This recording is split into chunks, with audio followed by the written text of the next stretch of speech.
ଆଜିର ଆମର ଆଲୋଚନାର ବିଷୟବସ୍ତୁ ହେଉଛି ଗ୍ଲୋବାଲାଇଜେସନ୍ ବା ଜଗତୀକରଣ। ଆମେ ସମସ୍ତେ ଏଇ ଯେଉଁ ବିଷୟବସ୍ତୁଟି ରହିଛି ଗ୍ଲୋବାଲାଇଜେସନ୍ ବା ଜଗତୀକରଣ, ଅ, ଅଳ୍ପ ହେଉ ବା ବହୁତ ହେଉ ଆମେ ସମସ୍ତେ ଏଇ ଯେଉଁ କନସେପ୍ଟଟି ରହିଛି ଆ ସହିତ ପରିଚିତ। ଯଦି ଦେଖାଯାଏ ଏହି ଶବ୍ଦର ଯେଉଁ ଆମର ବ୍ୟବହାର ପ୍ରଥମେ ଅର୍ଥନୀତି ବିଜ୍ଞାନ ବା ଯେଉଁ ଆମର ଇକୋନୋମିକ୍ସରେ କରାଯାଇଥିଲା। ଯେତେବେଳେ ଜଗତୀକରଣ ଗୋଟେ କନସେପ୍ଟ ଆସିଲା, ପ୍ରଥମେ କିଭଳି ଭାବେ ଆମେ ଯଦି ତାର ଇତିହାସକୁ ଦେଖିବା, କିଭଳି ଭାବେ ସମଗ୍ର ବିଶ୍ୱର ଅର୍ଥନୀତିକୁ ଯେଉଁ ଆମର ହିଣ୍ଡରାନ୍ସେସ୍ ଅଛି ବା ପ୍ରତିବନ୍ଧକ ଗୁଡ଼ିକ ଅଛି, ସେ ପ୍ରତିବନ୍ଧକ ହୁଏତ ବାଉଣ୍ଡରୀ ବା ଟେରିଟୋରୀ ବା ଯେଉଁ ପରିସୀମାଗତ ପ୍ରତିବନ୍ଧତା ହେଉ, କିମ୍ବା ଆମର ଯେଉଁ ଟ୍ରେଡ୍ ରିଲେସନସିପ୍ ବା ବାଣିଜ୍ୟିକ ସମ୍ପର୍କ ରହିଛି ତା ସେ ଜନିତ ପ୍ରତିବନ୍ଧତା ହେଉ, କିମ୍ବା ଆମର ଯେଉଁ ଅନେକ ଗୁଡ଼ିଏ ଟ୍ରେଡ୍ ରିଲେଟେଡ୍ ଆସ୍ପେକ୍ଟ ରହିଛି ବା ବାଣିଜ୍ୟ ସମ୍ବନ୍ଧୀୟ କେତେ ଗୁଡ଼ିଏ ଯେଉଁ ନିୟମାବଳୀ ରହିଛି ସେଗୁଡ଼ିକ ହେଉ, ତା ଦ୍ୱାରା ଯେଉଁ ପ୍ରତିବନ୍ଧକ ସବୁ ସୃଷ୍ଟି ହେଉଥିଲା, ଏଇ ଯେଉଁ ଗ୍ଲୋବାଲାଇଜେସନ୍ ବା ଯେଉଁ ଜଗତୀକରଣ ହେବା ଫଳରେ ଏଇ ପ୍ରତିବନ୍ଧକ ଗୁଡ଼ିକ ନିଷ୍କ୍ରିୟ ହୋଇଯାଇଥିଲା ଏବଂ ସମଗ୍ର ବିଶ୍ୱ ଯେଉଁ ରହିଲା ଆମର, ସମଗ୍ର ବିଶ୍ୱ ଗୋଟିଏ ମାତ୍ର ଯେଉଁ ଆମର ରହିଲା ପ୍ରିନ୍ସିପଲ୍ ଯାହା କୁହାଯାଏ ଲେସେସ୍ ଫେୟାର ବା ଫ୍ରି ଇକୋନୋମି, ଏହି ସୂତ୍ରରେ ବାନ୍ଧି ହୋଇଥିଲା। ଯଦି ଦେଖିବା ଆମର ଏ ଯେଉଁ ଜଗତୀକରଣ ଯେଉଁ କନସେପ୍ଟଟି ରହିଲା ବା ଯେଉଁ ବିଷୟବସ୍ତୁ ରହିଲା, ଏହାକୁ ଆମେ ଗୋଟିଏ ଯେଉଁ ଆମର ଏହା ଗୋଟିଏ ପ୍ରୋସେସ୍, ଏହା ଗୋଟିଏ ପରିବର୍ତ୍ତନର ପ୍ରୋସେସ୍ ଏବଂ ଆମେ ଯଦି କୁହାଯାଏ ଯେଉଁ ପ୍ରକ୍ରିୟା ଗୋଟିଏ ପରିବର୍ତ୍ତନର ପ୍ରକ୍ରିୟା। ଏବଂ କିଏ ଯଦି ଦେଖାଯାଏ ଯେଉଁ ସ୍କଲାର ମାନେ ରହିଲେ ବା ଯେଉଁମାନେ ଅର୍ଥନୀତି ହଉ ବିଜ୍ଞାନ ହଉ କିମ୍ବା ଆମର ସାମାଜିକ ବିଜ୍ଞାନ ହଉ କିମ୍ବା ଆମର ରାଜନୀତି ବିଜ୍ଞାନ ହଉ କିମ୍ବା ଇତିହାସର ସ୍କଲାର ମାନେ ଯେଉଁମାନେ ରହିଲେ, ଯେଉଁମାନେ ଆଲୋଚନା କରିଛନ୍ତି ବା ସମାଲୋଚନା କରିଛନ୍ତି ଯେଉଁ ଆମର ରହିଛି ଜଗତୀକରଣ ବା ଗ୍ଲୋବାଲାଇଜେସନ୍ ସମ୍ବନ୍ଧରେ, ତାଙ୍କର ସମସ୍ତେ ଗୋଟିଏ ଗୋଟିଏ ବିଷୟକୁ ନେଇ ଆଲୋଚନା କରିଛନ୍ତି। ଏବଂ ଯଦି ଜଣେ ସ୍କଲାର ତାର ଯେଉଁ ଆମର ସାଂସ୍କୃତିକ ଯେଉଁ ବୈଶିଷ୍ଟ୍ୟ ରହିଛି ଜଗତୀକରଣର ତାକୁ ନେଇ ତର୍ଜମା କଲେଣି, କିଛି ସ୍କଲାର ଯେଉଁମାନେ ଅର୍ଥନୀତି ବିଜ୍ଞାନର ସ୍କଲାର ମାନେ ବା ଅର୍ଥନୀତିର ସ୍କଲାର ମାନେ, ସେମାନେ ତାର ଆର୍ଥିକ ଯେଉଁ ବୈଶିଷ୍ଟ୍ୟ ଗୁଡ଼ିକ ରହିଛି ତାକୁ ନେଇ ଆଲୋଚନା ବା ସମାଲୋଚନା କରନ୍ତି। କିମ୍ବା ଆମେ ଯଦି ଦେଖିବା ଆନ୍ଥ୍ରୋପୋଲୋଜିଷ୍ଟ ମାନେ ରହିଲେ, ସେମାନେ ଏହାର ବା ସୋସିଓଲୋଜିଷ୍ଟ ମାନେ ରହିଲେ, ସେମାନେ ଏହାର ଯେଉଁ ସାଂସ୍କୃତିକ ବା ସାମାଜିକ ଯେଉଁ ରହିଛି ବୈଶିଷ୍ଟ୍ୟ ଗୁଡ଼ିକ ତାକୁ ନେଇ ତର୍ଜମା କରନ୍ତି। କିନ୍ତୁ ଯଦି ଦେଖାଯାଏ ଯେଉଁ ଗ୍ଲୋବାଲାଇଜେସନ୍ଟି ରହିଲା, ତାର ଅର୍ଥ ଯଦି ଦେଖିବା, ଏହା ଗୋଟେ ଏହି ଯେଉଁ କନସେପ୍ଟ ରହିଛି, ଏହା ଏକ ଅମ୍ବ୍ରେଲା ଲାଇକ୍ କନସେପ୍ଟ, ଯାହାକି ଅନେକ ଗୁଡ଼ିଏ ଯେଉଁ ଆମର ସବ୍ କନସେପ୍ଟ ରହିଛି ବା ଯେଉଁ ଅନେକ ଗୁଡ଼ିଏ ଯେଉଁ ଅଦର ଯେଉଁ ଆମର ଫ୍ୟାକ୍ଟର୍ସ ରହିଛି ବା ଅନେକ ଗୁଡ଼ିଏ ଯେଉଁ ଆସ୍ପେକ୍ଟସ୍ ରହିଛି, ତାକୁ ଗ୍ଲୋବାଲାଇଜେସନ୍ ବା ଯେଉଁ ଆମର ଜଗତୀକରଣର ଯେଉଁ ଅମ୍ବ୍ରେଲା ଅଛି ତା ଦେହରେ ଆମେ ତାର ତଳକୁ ଆଣିପାରିବା। ଯଦି ଦେଖିବା ଜଗତୀକରଣ ଦ୍ୱାରା କ'ଣ ହୁଏ ନା, ଜଗତୀକରଣ ଦ୍ୱାରା ଗୋଟେ ଏଭଳି ପରିବର୍ତ୍ତନ ହୁଏ ଯେଉଁଠାରେ କି ଯେଉଁ ଆମର ବିଶ୍ୱର ଅର୍ଥନୀତି ରହିଛି, ଏ ଅର୍ଥନୀତି ଧୀରେ ଧୀରେ ଗୋଟିଏ ନିର୍ଭରଶୀଳ ଅର୍ଥନୀତି ହୋଇଯାଏ, ଯେଉଁଠାରେ କି ଗୋଟିଏ ଦେଶ ଅନ୍ୟ ଦେଶ ଉପରେ ନିର୍ଭର କରେ। ଏବଂ ଆଗରୁ ଯେଉଁ ଗୋଟେ ଆମର ଯେଉଁ ଡୋମିନାନ୍ସ ଥିଲା ଗୋଟିଏ ନିର୍ଦ୍ଦିଷ୍ଟ ଦେଶର, ଯେ ଏଇ ଦେଶର ଅର୍ଥନୀତି ସବୁଠୁ ସ୍ୱଚ୍ଛଳ ଏବଂ ସମଗ୍ର ବିଶ୍ୱ ତା ଉପରେ ନିର୍ଭର କରିବ, ସେ ଯେଉଁ ଧାରା ଥିଲା ତାହା ପରିବର୍ତ୍ତିତ ହୋଇଛି। ଏବଂ ଏଠାରେ ଦେଖାଯାଏ ଯେଉଁ ଇଣ୍ଟରଡିପେଣ୍ଡେନ୍ସି ରହିଛି ବା ଆମର ଯେଉଁ ଆମର ନିର୍ଭରତା ରହିଛି, ଜଣକର ଅନ୍ୟ ଜଣଙ୍କ ଉପରେ ଯେଉଁ ନିର୍ଭରତା ରହିଛି, ଏହା ବୃଦ୍ଧି ପାଇଛି। ଏବଂ ଯଦି ଦେଖାଯାଏ ଅତି ପାଖରୁ ଯଦି ଆମେ ଦେଖିବା ଗ୍ଲୋବାଲାଇଜେସନ୍ ବା ଯେଉଁ ଜଗତୀକରଣ ଦ୍ୱାରା ଆମେ ଯଦି ଦେଖିବା, ଯେଉଁ ମଣିଷ ଦ୍ୱାରା ନିର୍ମିତ ଯେଉଁ ବ୍ୟାରିୟର୍ସ ଥିଲା ବା ଯେଉଁ ଆମର ହିଣ୍ଡରାନ୍ସେସ୍ ଥିଲା ବା ଯେଉଁ ପ୍ରତିବନ୍ଧକ ଗୁଡ଼ିକ ଥିଲା, ଏହା ଜଗତୀକରଣ ଦ୍ୱାରା ଧୀରେ ଧୀରେ ଆମର ନିଷ୍କ୍ରିୟ ହୋଇଯାଇଛି। ଏବଂ ବର୍ତ୍ତମାନ ଆମର ଯେଉଁ ମୁଭମେଣ୍ଟ ହେଉଛି ବା ଯେଉଁ ଆମର ଯେଉଁ ଟ୍ରାଞ୍ଜାକ୍ସନ୍ସ ହେଉଛି ବା ଯେଉଁ ଆଦାନ ପ୍ରଦାନ ହେଉଛି ବା ଯେଉଁ ବାଣିଜ୍ୟ ହେଉଛି, ସେ ଦ୍ରବ୍ୟ ଜାତୀୟ ବା ଦ୍ରବ୍ୟ ସମ୍ବନ୍ଧୀୟ ବାଣିଜ୍ୟ ହେଉ କିମ୍ବା ଆମର ସର୍ଭିସ୍ ବା ଯେଉଁ ସେବା ସମ୍ବନ୍ଧୀୟ ଟ୍ରାଞ୍ଜାକ୍ସନ୍ସ ହେଉ କିମ୍ବା ଲୋକମାନଙ୍କର ଯିବା ଆସିବା ହେଉ କିମ୍ବା ଆମର ମନିଟାରୀ ବା ଯେଉଁ ଆର୍ଥିକ ଟ୍ରାଞ୍ଜାକ୍ସନ୍ ହେଉ ବା ଆଦାନ ପ୍ରଦାନ ହେଉ କିମ୍ବା ଆମର ଯେଉଁ ନଲେଜ୍ ରହିଛି ବା ଜ୍ଞାନର ଯେଉଁ ଆଦାନ ପ୍ରଦାନ ହେଉ, ଏହା କିଭଳି ଭାବେ ଆଉ ଯେଉଁ ଆମର ବ୍ୟାରିୟର୍ସ ଥିଲା ବା ଯେଉଁ ପ୍ରତିବନ୍ଧକ ଥିଲା ତାହା କିଭଳି ଭାବେ ବାଧା ସୃଷ୍ଟି କରୁନି ଏବଂ ଏହା ଗୋଟେ ଫ୍ରି ଫ୍ଲୋ ବା ଯେଉଁ ଆମର କୁହନ୍ତି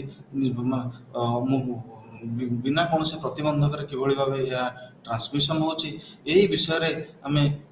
ଆଜି ଆଲୋଚନା କରିବା ଏବଂ ଦେଖିବା ଯେ କିଭଳି ଭାବେ ଜଗତୀକରଣ ଗୋଟେ ବିଶାଳ ଯେଉଁ ଦିନ ଥିଲା, ଯେଉଁ ଲୋକମାନେ ଚିନ୍ତା କରିପାରୁନଥିଲେ ଯେ ଯେଉଁ ଅନ୍ୟ ଯେଉଁ ଦେଶ ରହିଲା ବା ଅନ୍ୟ ଯେଉଁ ରାଜ୍ୟ ହେଲା ସେଠାରେ କ'ଣ ହେଉଛି ବା ସେ ବିଷୟରେ ଜାଣିପାରୁନଥିଲେ। ଏ ଯେଉଁ ଜଗତୀକରଣ ହେବା ଦ୍ୱାରା ଧୀରେ ଧୀରେ ଯେଉଁ ଆମର ବିଶ୍ୱ ରହିଛି ବା ୱାର୍ଲଡ ରହିଛି ଏହା କିଭଳି ଇଣ୍ଟିଗ୍ରେଟେଡ୍ ହୋଇଛି ଏବଂ ଆଉ ବିଶ୍ୱଟି ଯେଉଁଟା ଆଗରୁ ଗୋଟେ ବହୁତ ବଡ଼ ଲାଗୁଥିଲା, ଗୋଟେ ବଡ଼ ଜିଓଗ୍ରାଫି ଯେଉଁଠି ଲୋକଙ୍କୁ ଲାଗୁଥିଲା କେତେ ମାସ ଲାଗୁଥିଲା, ଯେଉଁମାନେ ଗୋଟିଏ ଜାଗାରୁ ଆଉ ଗୋଟିଏ ଜାଗାକୁ ଯାଇ ପହଞ୍ଚିବା ପାଇଁ ଗୋଟିଏ ସମ୍ବାଦ ବା ଗୋଟେ ସୂଚନା ଗୋଟିଏ ଜାଗାରୁ ଅନ୍ୟ ଗୋଟିଏ ଜାଗାକୁ ଟ୍ରାନ୍ସମିଶନ ହେବା ପାଇଁ ତାହା କିଭଳି ଭାବେ ହ୍ରାସ ପାଇଛି ଏବଂ ଗୋଟେ ବିଶ୍ୱ କିଭଳି ଗୋଟେ ଛୋଟ ଏଣ୍ଟିଟି ବା ଗୋଟେ ଯେଉଁ ୱାର୍ଲଡଟା ଗୋଟେ ସ୍ମଲର ୱାର୍ଲଡ ବା ଗୋଟେ ଛୋଟ ଜାଗା ଯେଉଁ ଭୌଗୋଳିକ ବା ଆମେ ଯେଉଁ କହୁ ଗୋଟେ ଛୋଟ କ୍ରିଏସନ୍ ହେଇଛି। ଏବଂ ଯଦି ଦେଖିବା ଆମେ କିଭଳି ଭାବେ ଗୋଟିଏ ଯଦି ଲୋକାଲ ଲେଭେଲରେ ବା ଗୋଟେ ଆଞ୍ଚଳିକ ସମ୍ବାଦ କିଭଳି ଭାବେ 5 ମିନିଟରେ ଗୋଟିଏ ଆମର ଯେଉଁ କୁହାଯାଏ ସମଗ୍ର ବିଶ୍ୱରେ କିଭଳି ଭାବେ ଖେଳି ଯାଉଛି, ଏହା କେବଳ ସମ୍ଭବ ହୋଇଛି ଆମର ଯେଉଁ ଜଗତୀକରଣ ପ୍ରକ୍ରିୟା ଦ୍ୱାରା। ଏବଂ ଯଦି ଦେଖାଯାଏ ଯେ ଖାଲି ଆମର ଅର୍ଥନୀତି ନୁହେଁ ବରଂ ସାଂସ୍କୃତିକ କ୍ଷେତ୍ରରେ, ରାଜନୈତିକ କ୍ଷେତ୍ରରେ ଏବଂ ସାମାଜିକ କ୍ଷେତ୍ରରେ ଏଇ ଯେଉଁ ଆମର ଇଣ୍ଟିଗ୍ରେସନ୍ ହେଇଛି ବା ଯେଉଁ ଦେଶମାନେ ପରସ୍ପର ସହିତ ସମ୍ମିଳିତ ହେଉଛନ୍ତି ବା ଆଦାନ ପ୍ରଦାନ କରୁଛନ୍ତି ନିଜର ଜ୍ଞାନ ହେଉ କିମ୍ବା ନିଜର ସଂସ୍କୃତି ହେଉ ବା ଏ ଯେଉଁ ଆଇଡ଼ିଓଲୋଜି ହେଉ, ଏ ଯେଉଁ ପରିବର୍ତ୍ତନ ଆସିଛି ଏହା କେବଳ ସମ୍ଭବ ହୋଇଛି ଜଗତୀକରଣ ଦ୍ୱାରା। ଯଦି ଆମେ ଦେଖିବା ଯେଉଁ ଜଗତୀକରଣକୁ ନେଇ ଅନେକ ଗୁଡ଼ିଏ ଆମର ଯେଉଁ ବ୍ୟକ୍ତିବିଶେଷ ରହିଲେ ବା ସ୍କଲାର ମାନେ ରହିଲେ, ସମାଜଶାସ୍ତ୍ର ହୁଅନ୍ତୁ ବା ଅର୍ଥନୀତିର ହୁଅନ୍ତୁ ବା ଆନ୍ଥ୍ରୋପୋଲୋଜିର ହୁଅନ୍ତୁ, ସେମାନେ କିଭଳି ଭାବେ ବିସ୍ତୃତ ଭାବେ ଏହି ବିଷୟରେ ଆଲୋଚନା କରିଥିଲେ। ଯଦିଓ ଏହି ଆଲୋଚନାରେ ଅନେକ ଗୁଡ଼ିଏ ସ୍କଲାର ଏହାର ଯେଉଁ ଆମର ନକାରାତ୍ମକ ବୈଶିଷ୍ଟ୍ୟ ଗୁଡ଼ିକ ରହିଛି ବା ଫଳାଫଳ ରହିଛି ଜଗତୀକରଣର ତା ବିଷୟରେ ମଧ୍ୟ ଆଲୋଚନା କରିଥିଲେ। ଯଦି ଦେଖିବା ଆମର ଯେଉଁ ଥିଓରିଜ୍ ରହିଛି, ମୁଖ୍ୟତଃ ଅନେକ ଗୁଡ଼ିଏ ଥିଓରିଜ୍ ରହିଛି, କାରଣ ଆମେ ଜାଣିଛେ ସମସ୍ତେ ଯେ ଜଗତୀକରଣ ବା ଗ୍ଲୋବାଲାଇଜେସନ୍ ଏଭଳି ଏକ କନସେପ୍ଟ ଯାହା ଉପରେ ଅନେକ ଗୁଡ଼ିଏ ଲୋକ ବା ଅନେକ ଗୁଡ଼ିଏ ସବଜେକ୍ଟର ଯେଉଁ ସ୍କଲାରମାନେ ରହିଲେ ସେମାନେ କାମ କରିଛନ୍ତି, ବିଷୟର ଯେଉଁ ସ୍କଲାରମାନେ ରହିଲେ କାମ କରିଛନ୍ତି। ଏଥିରେ ଆମେ ଯଦି ଦେଖିବା ଅର୍ଥନୀତିର ସ୍କଲାରମାନେ କାମ କରିଛନ୍ତି, ଇତିହାସର ସ୍କଲାରମାନେ କାମ କରିଛନ୍ତି, ଆମର ଯଦି ଦେଖିବା ରାଜନୀତି ବିଜ୍ଞାନର ସ୍କଲାରମାନେ କାମ କରିଛନ୍ତି, ଆମେ ଯଦି ଦେଖିବା ଆମର ପବ୍ଲିକ ରିଲେସନ୍ ବା ଜର୍ଣ୍ଣାଲିଜିମର ଲୋକମାନେ କାମ କରିଛନ୍ତି। ଅନେକ ଗୁଡ଼ିଏ ବିଷୟ ରହିଛି ଯେଉଁମାନେ ଯେଉଁ ବିଷୟର ସ୍କଲାରମାନେ ରହିଛନ୍ତି ଯେଉଁମାନେ କାମ କରିଛନ୍ତି। ତେଣୁ ସବୁ ଥିଓରିଷ୍ଟ ବା ଯେଉଁମାନେ ରହିଲେ ଆମର ସ୍କଲାରମାନେ ଯେଉଁମାନେ ଏ ବିଷୟରେ ଆଲୋଚନା କରିଛନ୍ତି, ସମସ୍ତଙ୍କୁ ବିଷୟରେ ଆଲୋଚନା କରିବା ସମ୍ଭବ ନୁହେଁ, କାରଣ ଆମ ପାଖରେ ସମୟର କମ୍ ସମୟ ରହିଛି। ତେଣୁ ଆମେ ପ୍ରଥମେ ଆରମ୍ଭ କରିବା ଆନ୍ଥୋନି ଗିଡେନ୍ସ। ଆମେ ସମସ୍ତେ ଜାଣୁ ଆନ୍ଥୋନି ଗିଡେନ୍ସ ଜଣେ ସମାଜ ବିଜ୍ଞାନର ସ୍କଲାର ଏବଂ ସିଏ ତାଙ୍କର ଯେଉଁ ରଚନାବଳୀ ଗୁଡ଼ିକ ରହିଛି, ତାଙ୍କର ଯେଉଁ ପୁସ୍ତକ ରହିଛି, ତାଙ୍କର ଯେଉଁ ସନ୍ଦର୍ଭ ଗୁଡ଼ିକ ରହିଛି, ତାହା ଲୋକମାନଙ୍କ ଦ୍ୱାରା ବା ଯେଉଁ ଆମର ସାମାଜିକ ବିଜ୍ଞାନର ଯେଉଁ ସ୍କଲାରମାନେ ରହିଲେ ତାଙ୍କ ଦ୍ୱାରା ଅତି ସୁନ୍ଦର ଭାବରେ ଆଦୃତ ହୋଇଛି। ଏବଂ ଗିଡେନ୍ସ ଗୋଟେ ପୁସ୍ତକ ରଚନା କରିଥିଲେ ବା ସେ ଯେଉଁ ପୁସ୍ତକ ମାଧ୍ୟମରେ ସେ ଗୋଟେ କନସେପ୍ଟକୁ ଗ୍ଲୋବାଲାଇଜେସନ୍ ବା ଯେଉଁ ଜଗତୀକରଣ ସମ୍ବନ୍ଧରେ ଗୋଟେ କନସେପ୍ଟକୁ ଆଲୋଚନା କରିଥିଲେ, ତାକୁ ଆମେ କୁହାଯାଏ, ଆମେ ଜାଣୁ ଯେ ରନ୍ ଆୱେ ୱାର୍ଲଡ। ତାଙ୍କର କହିବା ଅର୍ଥ ଯେ ଏ ଯେଉଁ ଜଗତୀକରଣ ଆସିବା ଦ୍ୱାରା ବିଶ୍ୱ ବା ଯେଉଁ ଆମର ସବୁ ପ୍ରତିଦିନର ଯେଉଁ ହାପେନିଙ୍ଗସ୍ ରହିଛି ବା ଯେଉଁ ଆମର ସବୁ ଯେଉଁ କାର୍ଯ୍ୟ ରହିଛି ବା ଟ୍ରାଞ୍ଜାକ୍ସନ୍ସ ରହିଛି, ହୁଏତ ଏହା ଫାଇନାନ୍ସିଆଲ ଆର୍ଥିକ ସମ୍ବନ୍ଧୀୟ ହେଉ କିମ୍ବା ସଂସ୍କୃତି ସମ୍ବନ୍ଧୀୟ ହେଉ କିମ୍ବା ସାମାଜିକ ସମାଜ ସମ୍ବନ୍ଧୀୟ ହେଉ, ଏଗୁଡ଼ିକ ଆଉ ଆମ କଣ୍ଟ୍ରୋଲରେ ନାହିଁ ବା ଆମର ଯେଉଁ ପରିଧି ଭିତରେ ନାହିଁ ଯାହାକୁ ଆମେ କଣ୍ଟ୍ରୋଲ କରିପାରିବା ବା ଯାହା ଆମେ ନିଜେ ଚଳାଇ ପାରିବା। କାରଣ ଏହା ସମ୍ପୂର୍ଣ୍ଣ ଭାବେ ଯେଉଁ ଗୋଟେ ଅଟୋମେଟିକ୍ ପ୍ରୋସେସ୍ ବା ଅଟୋମେଟିକ୍ ପ୍ରୋସେସ୍ରେ ଚାଲିଛି। ଏବଂ ତାଙ୍କର କହିବା ଅନୁଯାୟୀ ଏ ଯେଉଁ ପ୍ରୋସେସ୍ଟି ଯେଉଁ ଗ୍ଲୋବାଲାଇଜେସନ୍ ବା ଯେଉଁ ଜଗତୀକରଣ ପ୍ରୋସେସ୍, ଏହା ଉପରେ କୌଣସି ଗୋଟେ ନିର୍ଦ୍ଦିଷ୍ଟ ବ୍ୟକ୍ତି ବା କୌଣସି ଗୋଟେ ନିର୍ଦ୍ଦିଷ୍ଟ ଦେଶର ମଧ୍ୟ କଣ୍ଟ୍ରୋଲ ନାହିଁ। ବେଳେବେଳେ ବଡ଼ ବଡ଼ ଦେଶ ଯେଉଁ ସେ ଉଦାହରଣ ଦେଇଛନ୍ତି, ବଡ଼ ବଡ଼ ଦେଶ ଯେଉଁମାନେ ଆର୍ଥିକ କ୍ଷେତ୍ରରେ ସୁଦୃଢ଼, ସେମାନେ ମଧ୍ୟ କିଭଳି ଭାବେ ଯେଉଁ ଆମର କ୍ରାଇସିସ୍ ଅଛି ତାହାର ସମ୍ମୁଖୀନ ହୋଇଥାନ୍ତି। ସେ ଉଦାହରଣ ଦେଇଛନ୍ତି ଆମର ଯେମିତି ୟୁନାଇଟେଡ୍ ଷ୍ଟେଟ୍ସ ଅଫ୍ ଆମେରିକା ଯେଉଁ ଆର୍ଥିକ ସଙ୍କଟ ଦେଇ ଗତି କରିଥିଲା, ଯେଉଁ ଇକୋନୋମିକ୍ କ୍ରାଇସିସ୍ ହେଇଥିଲା, ତାର ଉଦାହରଣ ଦେଇଛନ୍ତି ଯେ କେଉଁଭଳି ଦେଶ, ଆମେରିକା ଭଳି ଦେଶ ଯାହା ଅର୍ଥନୀତି କ୍ଷେତ୍ରରେ ଖୁବ୍ ସୁଦୃଢ଼, ଅନ୍ୟ ଯେଉଁ ଆମର ବ୍ୟାକୱାର୍ଡ କଣ୍ଟ୍ରି ବା ଅନୁନ୍ନତ ଦେଶ ଗୁଡ଼ିକ ତୁଳନାରେ ସେମାନେ ମଧ୍ୟ କିଭଳି ଭାବେ ଆର୍ଥିକ ସଙ୍କଟର ସମ୍ମୁଖୀନ ହୋଇପାରିଛନ୍ତି ହୋଇଛନ୍ତି। ଏବଂ ତାଙ୍କର କହିବା ଅନୁଯାୟୀ ଏ ଯେଉଁ ଏହା ଏଇଥିପାଇଁ ହେଇଛି ଯେ ଯେଉଁ ଜଗତୀକରଣ ହେବା ଦ୍ୱାରା କୌଣସି ଯେଉଁ ଆମର ବ୍ୟବସ୍ଥା ରହିଛି, ଆର୍ଥିକ ବ୍ୟବସ୍ଥା, ସାମାଜିକ ବ୍ୟବସ୍ଥା ବା କଲଚରାଲ ବା ସାଂସ୍କୃତିକ ବ୍ୟବସ୍ଥା ରହିଛି, ଏହା କୌଣସି ଗୋଟେ ନିର୍ଦ୍ଦିଷ୍ଟ ଦେଶ ବା ରାଜ୍ୟ କୌଣସି କିମ୍ବା ଗୋଟେ ବ୍ୟକ୍ତିବିଶେଷର ନିଜ ଆୟତ୍ତର ପରିସୀମା ଭିତରେ ନାହିଁ, ଏହା ଅନେକ ସମୟରେ ଅଣାୟତ୍ତ ହୋଇଥାଏ। ଏବଂ ତାଙ୍କର କହିବା ଅନୁଯାୟୀ ଯେଉଁ ଆମର ଗ୍ଲୋବାଲାଇଜେସନ୍ ରହିଲା ତାର ଏବଂ ବା ଜଗତୀକରଣ ଏବଂ ଆମର ଯେଉଁ ରିସ୍କ ରହିଛି ତା ଭିତରେ ଅତି ନିବିଡ଼ ସମ୍ପର୍କ ରହିଛି। ଅନେକ ସମୟରେ ଯେ ଲୋକମାନେ ଯେଉଁ ଯୁକ୍ତି କରିଥାନ୍ତି ଅର୍ଥନୀତିର ସ୍କଲରମାନେ ଯେ ଗ୍ଲୋବାଲାଇଜେସନ୍ ହେବା ଦ୍ୱାରା ଅର୍ଥନୀତି ସୁଦୃଢ଼ ହେବ ଏବଂ ଏହା ଗୋଟିଏ ଆମର ଯେଉଁ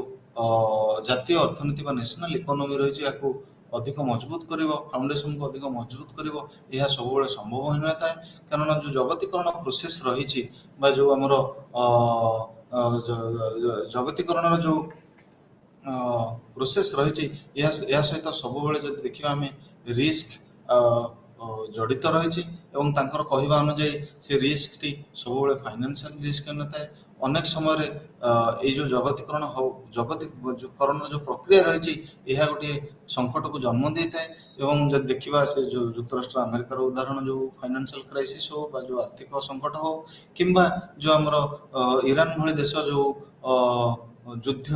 ବା ଯେଉଁ ଆମର କୁହାଯାଏ ଟେରିଟୋରିଆଲ କନଫ୍ଲିକ୍ଟ ଯେଉଁ କୁହାଯାଏ ବା ଯେଉଁ ଅନ୍ତରୀଣ ଯେଉଁ ସଙ୍କଟ ତାଙ୍କର ଯେଉଁ ଦେଶ ମଧ୍ୟରେ ଦେଖାଯାଇଛି, କିମ୍ବା ଯେଉଁ ପଲିଟିକାଲ କ୍ରାଇସିସ୍ ମଧ୍ୟ ଦେଖାଯାଇଛି, କିଭଳି ଗୋଟିଏ ଦେଶ ଅନ୍ୟ ଦେଶକୁ ଚେଷ୍ଟା କରିଥାଏ କିଭଳି ଭାବେ ପ୍ରେସରାଇଜ କରିବା ପାଇଁ ବା ତାର ଯେଉଁ ରାଜନୈତିକ ପରିବେଶ ରହିଛି ତାକୁ କିଭଳି ସଙ୍କଟାପନ୍ନ କରିବା ପାଇଁ। ତେଣୁ ସେ ତାଙ୍କର କହିବା ଅନୁଯାୟୀ ଜଗତୀକରଣ ଗୋଟିଏ ଏଭଳି ପ୍ରୋସେସ୍ ବା ଏଭଳି ପ୍ରକ୍ରିୟା ଯାହା କେବଳ ଭଲ ବା ଗୋଟେ ପଜିଟିଭ ଚେଞ୍ଜ, ସକାରାତ୍ମକ ପରିବର୍ତ୍ତନ ଆଣିନଥାଏ, ଅନେକ ସମୟରେ ଏହା ମଧ୍ୟ ଅନେକ ଗୁଡ଼ିଏ ସଙ୍କଟ ଆଣି ଦେଇଥାଏ। ଏବଂ ତାଙ୍କର କହିବା ଅନୁଯାୟୀ ପ୍ରତି ଷ୍ଟେପ୍ରେ ବା ପ୍ରତି ସୋପାନରେ ରିସ୍କ ଅଛି। ଏବଂ ସିଏ ଦ୍ୱିତୀୟରେ କହିଥିଲେ ଯେ ଏଇ ଯେଉଁ ଜଗତୀକରଣ ପ୍ରକ୍ରିୟା ରହିଛି ଏଥିରେ ସବୁବେଳେ ଯେଉଁ ଆମର ୱେଷ୍ଟର୍ଣ୍ଣ କଣ୍ଟ୍ରିଜ ରହିଲେ ବା ଯେଉଁ ଆମର ପଶ୍ଚିମ ବିଶ୍ୱର ଯେଉଁ ପଶ୍ଚିମ ଭାଗର ଯେଉଁ ଦେଶ ଗୁଡ଼ିକ ରହିଲେ, ଉନ୍ନତ ଦେଶ ଗୁଡ଼ିକ, ମୁଖ୍ୟତଃ ଭାବେ ସେ କହିଥିଲେ ୟୁନାଇଟେଡ୍ ଷ୍ଟେଟ୍ସ ବା ଯେଉଁ ଆମର ଯୁକ୍ତରାଷ୍ଟ୍ର ଆମେରିକାର ଅଧିକ ପ୍ରାଧାନ୍ୟ ରହିଛି। ଏବଂ ସେମାନେ ସବୁବେଳେ ଚାହାନ୍ତି ଯେ ତାଙ୍କର ନିଜର ପ୍ରାଧାନ୍ୟ କିଭଳି ସମଗ୍ର ବିଶ୍ୱରେ ଏକ୍ସପାଣ୍ଡ କରିବେ। କିନ୍ତୁ ଅନେକ ସମୟରେ ଏବଂ ଗିଡେନ୍ସ ଏହା ମଧ୍ୟ କହିଥିଲେ ଯେ ଏହା ସବୁବେଳେ ସତ୍ୟ, ଏହା ସବୁବେଳେ ଆକ୍ଚୁଆଲି ଯେଉଁ ଆମର ଯୁକ୍ତରାଷ୍ଟ୍ର ଆମେରିକା ଯେଉଁଭଳି ଭାବେ ଚାହିଁଥାଏ ଏହା ତ ସବୁବେଳେ ସେଭଳି ଭାବେ ହୋଇନଥାଏ। ଅନେକ ସମୟରେ ଦେଖାଯାଇଛି ଯେ ଯେଉଁ ଅନେକ ଗୁଡ଼ିଏ ଦେଶ ରହିଛନ୍ତି କିଭଳି ଭାବେ ଯେଉଁ ଆମର ଯେଉଁ ବିଶ୍ୱସ୍ତରରେ ଯଦି ଦେଖାଯାଏ ଅନେକ ଗୁଡ଼ିଏ ଯେଉଁ ଦେଶ ରହିଛନ୍ତି ସେମାନେ କିଭଳି ଅନେକ ସମୟରେ ନିଜର ମଧ୍ୟ ଯେଉଁ ଆମର ରୋଲ ରହିଛି ତାହା କିଭଳି ଭାବେ ପ୍ଲେ କରିଥାନ୍ତି। ଏବଂ ଯଦି ଦେଖାଯାଏ ସେ ତାଙ୍କର କହିବା କଥା ଯେ ଗ୍ଲୋବାଲାଇଜେସନ୍ ବା ଯେଉଁ ଜଗତୀକରଣ ଦ୍ୱାରା କେବଳ ଯେ ଗୋଟିଏ ଦେଶ ଡୋମିନେଟ୍ ହେଇଯାଇଛି ତାହା ନୁହଁ, ଯଦିଓ ସେମାନେ ଚେଷ୍ଟା କରୁଛନ୍ତି ଡୋମିନେଟ୍ ହେବା ପାଇଁ, ଡୋମିନେଟ୍ କରିବା ପାଇଁ ବା ତାଙ୍କର ସମଗ୍ର ବିଶ୍ୱକୁ ନିଜ ଆୟତ୍ତକୁ ଆଣିବା ପାଇଁ, କିନ୍ତୁ ଏହା ସମ୍ଭବ ହୋଇନଥାଏ। ଗ୍ଲୋବାଲାଇଜେସନ୍ ବା ଜଗତୀକରଣ ଦ୍ୱାରା ଯେଉଁ ଇଣ୍ଟରଡିପେଣ୍ଡେନ୍ସି ବଢ଼ିଥାଏ ବା ଯେଉଁ ନିର୍ଭରଶୀଳତା, ପରସ୍ପର ଉପରେ ନିର୍ଭରଶୀଳତା ବଢ଼ିଥାଏ, ତେଣୁ ଏହା ଗୋଟିଏ ଡିସେଣ୍ଟର୍ଡ ଯେଉଁ ଫଙ୍କସନ୍ ଆମର ରହିଛି ବା ଯେଉଁ ଗଭର୍ଣ୍ଣାନ୍ସ ରହିଛି ବା ଯେଉଁ ମ୍ୟାନେଜମେଣ୍ଟ ରହିଛି ତାକୁ ଜନ୍ମ ଦେଇଥାଏ। ଏବଂ ଦେଖାଯାଇଥାଏ ଯେ ଯେଉଁ କେତେ ଗୁଡ଼ିଏ ଛୋଟ ଛୋଟ ଦେଶ ମଧ୍ୟ ଅନେକ ସମୟରେ ସେମାନେ ଗୋଟିଏ ମୁଖ୍ୟ ଭୂମିକା ଗ୍ରହଣ କରିଥାନ୍ତି କୌଣସି ଆନ୍ତଃରାଷ୍ଟ୍ରୀୟ ବା ଯେଉଁ ଆମର ଗ୍ଲୋବାଲ ଇକୋନୋମି ହେଲା ବା ବିଶ୍ୱସ୍ତରୀୟ ଅର୍ଥନୈତିକ ବ୍ୟବସ୍ଥା, ଆର୍ଥିକ ବ୍ୟବସ୍ଥା ହେଉ କିମ୍ବା ସାମାଜିକ ବ୍ୟବସ୍ଥା ହେଉ କିମ୍ବା ସାଂସ୍କୃତିକ ବ୍ୟବସ୍ଥା ହେଉ, ସେଠାରେ ମଧ୍ୟ ସେମାନେ ମୁଖ୍ୟ ରୋଲ ପ୍ଲେ କରିଥାନ୍ତି। ଏବଂ ଅନେକ ସମୟରେ ଦେଖାଯାଇଥାଏ ଯେ ଯେଉଁ ଯାହା ଗିଡେନ୍ସଙ୍କର କହିବା ଅନୁଯାୟୀ ଯେଉଁ ଜଗତୀକରଣ ପ୍ରକ୍ରିୟା ଦେଇ ରହିଛି, ଏହା ଗୋଟିଏ କସ୍ମୋପଲିଟାନ୍ ସୋସାଇଟିକୁ ଜନ୍ମ ଦେଇଥାଏ। କସ୍ମୋପଲିଟାନ୍ ସୋସାଇଟି କହିଲେ ଏଭଳି ଏକ ସମାଜ, ଯାହା କସ୍ମୋପଲିଟାନ୍ ସମାଜ, ଯାହାକୁ ଆମେ ଅତ୍ୟାଧୁନିକ ସମାଜ କହିଥାଉ, ଯେଉଁଠାରେ କି କୌଣସି ଏକ ନିର୍ଦ୍ଦିଷ୍ଟ ସଂସ୍କୃତିର ଛାପ ରହିଥାଏ, ବରଂ ଆମେ ବିଭିନ୍ନ ପ୍ରକାର ଯେଉଁ ହେଟ୍ରୋଜିନିୟସ୍ କଲଚର ରହିଛି ବା ଗୋଟେ ସମ୍ମିଳିତ ସଂସ୍କୃତି ଆମେ ଦେଖିବାକୁ ପାଇଥାଉ। ଏବଂ ତାଙ୍କର କହିବା ଅନୁଯାୟୀ ଯେଉଁ ଆମେ ଯଦି ଉଦାହରଣ ନେବା, ଉଦାହରଣ ସ୍ୱରୂପ ଗୋଟେ କସ୍ମୋପଲିଟାନ୍ ସିଟି ଯଦି ଆମେ କହିବା ଲଣ୍ଡନ, ସେଠାରେ ଆମେ ଲୋକ ଦେଖିବା ଯେଉଁମାନେ ଭାରତୀୟ ସଂସ୍କୃତିର ଅଛନ୍ତି, ଆମେ ଲୋକ ଦେଖିବା ଯେଉଁମାନେ ଚୀନୀ ସଂସ୍କୃତିର ଲୋକ ଅଛନ୍ତି, ଆମେ ଦେଖିବା କିଛି ଲୋକ ମଧ୍ୟ ଥିବେ ବାଂଲାଦେଶ ସଂସ୍କୃତିର, କିଛି ଲୋକମାନେ ଥିବେ ଆମର ଆଫ୍ରିକୀୟ ସଂସ୍କୃତିର। ତେଣୁ ସେ କହିବା କଥା ଯେ ଗ୍ଲୋବାଲାଇଜେସନ୍ ଯେତେବେଳେ ହେଉଛି ବା ଆମର ଜଗତୀକରଣ ଯେତେବେଳେ ହେଉଛି, ସେଠାରେ ଅନେକ ସମୟରେ ଯେଉଁ ଆମର ଗ୍ଲୋବାଲ କସ୍ମୋପଲିଟାନ୍ ସୋସାଇଟି ରହିଛି, ତାହାର ଏମର୍ଜେନ୍ସ ହେଉଛି ଏବଂ ସେଇଭଳି ଯେଉଁ ଆମର ସୋସାଇଟି ବା ସମାଜ ରହିଲା, ତାର ସୃଷ୍ଟି ହେଉଛି। ଯଦି ଆମେ ଦେଖିବା ଆମର ଭାରତରେ କେତେ ଗୁଡ଼ିଏ ସେଇଭଳି ସୋସାଇଟି ରହିଛି, ଯେମିତି ଆମେ ଉଦାହରଣ ଦେବା ଦେଖିବା ଯଦି ଅରୋଭିଲ୍ ଇଣ୍ଟରନ୍ୟାସନାଲ ସୋସାଇଟି, ଯାହା ପଣ୍ଡିଚେରୀ କେନ୍ଦ୍ରଶାସିତ ଅଞ୍ଚଳରେ ଅବସ୍ଥିତ, ସେଠାରେ ମଧ୍ୟ ଆମେ ଦେଖିବାକୁ ମିଳୁ ଏହା ଗୋଟେ କସ୍ମୋପଲିଟାନ୍ ସୋସାଇଟି। ଏବଂ ସେଠାରେ ଆମେ ଦେଖିବାକୁ ପାଉ ଏହାକୁ ଇଣ୍ଟରନ୍ୟାସନାଲ ଟାଉନ୍ କୁହାଯାଏ, ଯେଉଁଠାରେ କି ବିଭିନ୍ନ ଦେଶର ଲୋକମାନଙ୍କୁ ଦେଖିବା ପାଇଁ ମିଳେ ଏବଂ ବିଭିନ୍ନ ସଂସ୍କୃତିର ଲୋକମାନଙ୍କୁ ଦେଖିବା ପାଇଁ ମିଳେ। ଏବଂ ଏହା ସମ୍ଭବ ହୋଇଛି କେବଳ ଜଗତୀକରଣ ପାଇଁ। ଯଦି ଆମେ ଦେଖିବା ଏହାପରେ ଆମେ ଆମର ଦ୍ୱିତୀୟ ସ୍କଲାର ହେଲେ ଆମେ ଯାହାକୁ ନାଁ ସହିତ ସମସ୍ତେ ପରିଚିତ ଉଲରିକ୍ ବେକ୍ଙ୍କର ଗୋଟିଏ ସନ୍ଦର୍ଭ ଥିଲା, ଯାହା ଅତ୍ୟନ୍ତ ପପୁଲାର, ଯାହାକୁ ଆମେ କହୁ ରିସ୍କ ସୋସାଇଟି। ଏବଂ ତାଙ୍କର କହିବା ଅନୁଯାୟୀ ଯେଉଁ ଆମର ବିଶ୍ୱ ରହିଲା, ତାହା ସେ ମୁଖ୍ୟତଃ ଦୁଇଟି କନସେପ୍ଟ ବ୍ୟବହାର କରିଥିଲେ। ଗୋଟେ ହେଉଛି ଗ୍ଲୋବାଲିଜିମ୍, ଆଉ ଗୋଟେ ହେଲା ଗ୍ଲୋବାଲିଟି। ଗ୍ଲୋବାଲିଜିମ୍ରେ ସେ କହିଥିଲେ ଯେ ସମଗ୍ର ବିଶ୍ୱ ବର୍ତ୍ତମାନ ଯେଉଁ ବିଶ୍ୱ ଅର୍ଥନୈତିକ ଯେଉଁ ପ୍ରୋସେସ୍ ରହିଛି ବା ଅର୍ଥନୈତିକ ଯେଉଁ ଆମର ପ୍ରକ୍ରିୟା ରହିଛି, ତାହା ଦ୍ୱାରା ଡୋମିନେଟେଡ୍। ଏବଂ ଦ୍ୱିତୀୟଟି ଥିଲା ଗ୍ଲୋବାଲିଟିରେ ସେ କହିଥିଲେ ଯେ ଗୋଟିଏ କୌଣସି ବି ବିଷୟବସ୍ତୁ ବା କୌଣସି ବି ବସ୍ତୁ ବର୍ତ୍ତମାନ ଆମେ ଯଦି ଦେଖିବା, ଗୋଟେ କେବଳ ଗୋଟେ ସଂକୀର୍ଣ୍ଣ ହୋଇ ଗୋଟେ ଲୋକାଲ ବା ଗୋଟେ ଆଞ୍ଚଳିକ ଏରିଆରେ ସୀମିତ ହୋଇନାହିଁ। ଏହା ବର୍ତ୍ତମାନ ଗୋଟେ ଯେଉଁ ଆମର ଗ୍ଲୋବାଲ ଏଣ୍ଟିଟି ରହିଛି, ତା ସହିତ ସମ୍ମିଳିତ ହୋଇଛି। ଏବଂ ଯଦି ଦେଖିବା, ସେ ଯେତେବେଳେ ଗ୍ଲୋବାଲିଜିମ୍ କଥା କହିଲେ, ସେ ମୁଖ୍ୟତଃ ଉଠାଇଥିଲେ ବା ମୁଖ୍ୟତଃ ଆଲୋଚନା କରିଥିଲେ ସେମାନଙ୍କର ଯେଉଁ ଡୋମିନାନ୍ସ ରହିଛି ବା ସେମାନେ କିଭଳି ଭାବେ ସବୁବେଳେ ଚେଷ୍ଟା କରୁଛନ୍ତି ଯେ ଯେଉଁ ଆମର ବିକଶିତ ବା ଡେଭଲପିଂ ଏବଂ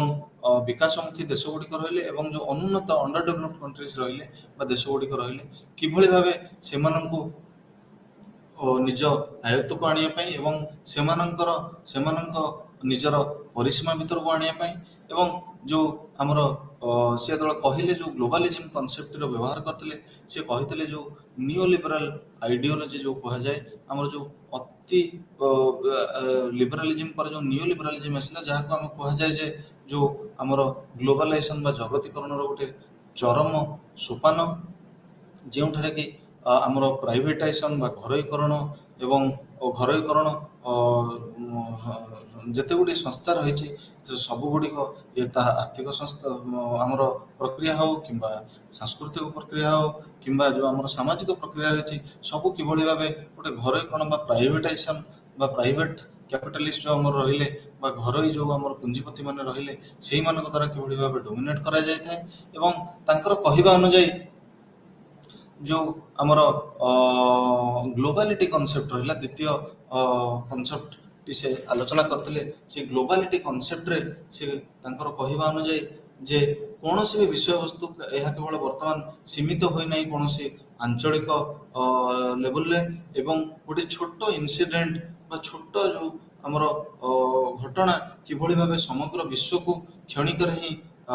ବ୍ୟାପି ଯାଉଛି। ଏବଂ ସେ କହିଥିଲେ ଯେଭଳି ଉଦାହରଣ ଆମେ ଗୋଟେ ଉଦାହରଣ ନେଇପାରିବା, ବର୍ତ୍ତମାନ ଆଗରୁ ଯେତେବେଳେ ଭୂକମ୍ପ ହେଉଥିଲା ବା କୌଣସି ଇନସିଡେଣ୍ଟ ହେଉଥିଲା, କୌଣସି ନ୍ୟାଚୁରାଲ କାଲାମିଟି ବା ଯେଉଁ ଆମର ପ୍ରାକୃତିକ ବିପର୍ଯ୍ୟୟ ହେଉଥିଲା, ଲୋକମାନେ କିଭଳି ଜାଣିବା ପାଇଁ ମାସ ମାସ ଲାଗିଯାଉଥିଲା, ଅନେକ ସମୟ ଲୋକମାନେ ଜାଣି ମଧ୍ୟ ପାରୁନଥିଲେ। କିନ୍ତୁ ବର୍ତ୍ତମାନ ଗୋଟେ ସାମାନ୍ୟ ଛୋଟ ଘଟଣା ହେଲେ କିମ୍ବା ଗୋଟେ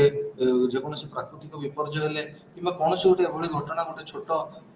ଲୋକାଲ ୟୁନିଟ୍ ଯେଉଁ ଆମର ପରିସୀମା ରହିଛି ବା ଗୋଟେ ଯେଉଁ ଆଞ୍ଚଳିକ କ୍ଷେତ୍ରରେ ଯଦି ଗୋଟେ ଘଟଣା ହୁଏ, ତାହା କିଭଳି ଭାବେ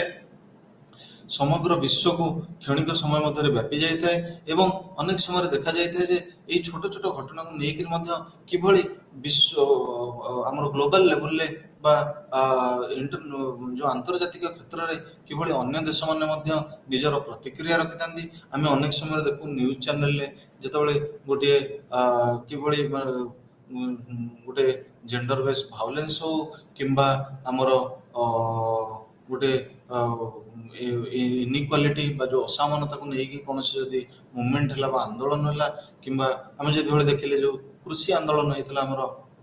ପଞ୍ଜାବ ଏବଂ ହରିୟାଣା ବର୍ଡରରେ, ଯଦି ଦେଖାଯାଏ ସୀମାରେ କିଭଳି ଭାବେ ସେ ଯେଉଁ ଆନ୍ଦୋଳନ, ଯାହା ଗୋଟିଏ ଆଞ୍ଚଳିକ ଇସ୍ୟୁ ହେଇଥିଲା ବା ଗୋଟେ ଆଞ୍ଚଳିକ ବିଷୟବସ୍ତୁ ହେଇଥିଲା, ତାହା କିଭଳି ଭାବେ ସମଗ୍ର ବିଶ୍ୱକୁ ବ୍ୟାପି ଯାଇଥିଲା। ଏବଂ ବିଶ୍ୱର ଅନେକ ଗୁଡ଼ିଏ ସଂଗଠନ ଯଦି ଆମେ ଦେଖିବା କିଭଳି ଭାବେ ନିଜର ସମର୍ଥନ ର ହାତ ବଢ଼ାଇଥିଲେ। ଏବଂ ଯଦି ଦେଖାଯାଏ ବଡ଼ ବଡ଼ ଯେଉଁ ଗୁଣୀ ବ୍ୟକ୍ତିମାନେ ରହିଲେ କିମ୍ବା ଯେଉଁମାନେ ବିଶ୍ୱର ନାମୀ ବ୍ୟକ୍ତିମାନେ ରହିଲେ ବା ଗୁଣୀ ବ୍ୟକ୍ତିମାନେ ରହିଲେ, ସେମାନେ ମଧ୍ୟ କିଭଳି ଭାବେ ନିଜର ପ୍ରତିକ୍ରିୟା ରଖିଥିଲେ। ଆମେ ଯଦି ଦେଖିବା ଯେଉଁ ଚାଷୀ ଆନ୍ଦୋଳନ ହେଇଥିଲା, କିଭଳି ନୋଆମ ଚମ୍ସ୍କି ଯିଏ ଆମର ଜଣେ ବିଶ୍ୱର ଜଣେ ଜଣାଶୁଣା ଅର୍ଥନୀତିଜ୍ଞ ଏବଂ ଅନ୍ୟ ଯେଉଁ ଆମର ଅର୍ଥନୀତିଜ୍ଞ ଅମର୍ତ୍ୟ ସେନ, ଆହୁରି କେତେ ଗୁଡ଼ିଏ ଲୋକ ରହିଲେ, ସେମାନେ କିଭଳି ଭାବେ ନିଜର ପ୍ରତିକ୍ରିୟା ରଖିଥିଲେ। ଏବଂ କେତେ ଗୁଡ଼ିଏ ଗ୍ଲୋବାଲ ଅର୍ଗାନାଇଜେସନ ବା ଯେଉଁ ଆମର ରହିଲା ବିଶ୍ୱସ୍ତରୀୟ କେତେ ଗୁଡ଼ିଏ ସଂସ୍ଥା ଥିଲା ବା ସଂଗଠନ ଥିଲା, ସେମାନେ କିଭଳି ଭାବେ କହିଥିଲେ ଯେ ଭାରତରେ ଯେଉଁ ଆନ୍ଦୋଳନ ଚାଲିଛି ତାହା କେବଳ ସୀମିତ ନୁହେଁ ସେହି ରାଜ୍ୟ ଗୁଡ଼ିକୁ ବା ସେହି ଅଞ୍ଚଳ ଗୁଡ଼ିକୁ, ବରଂ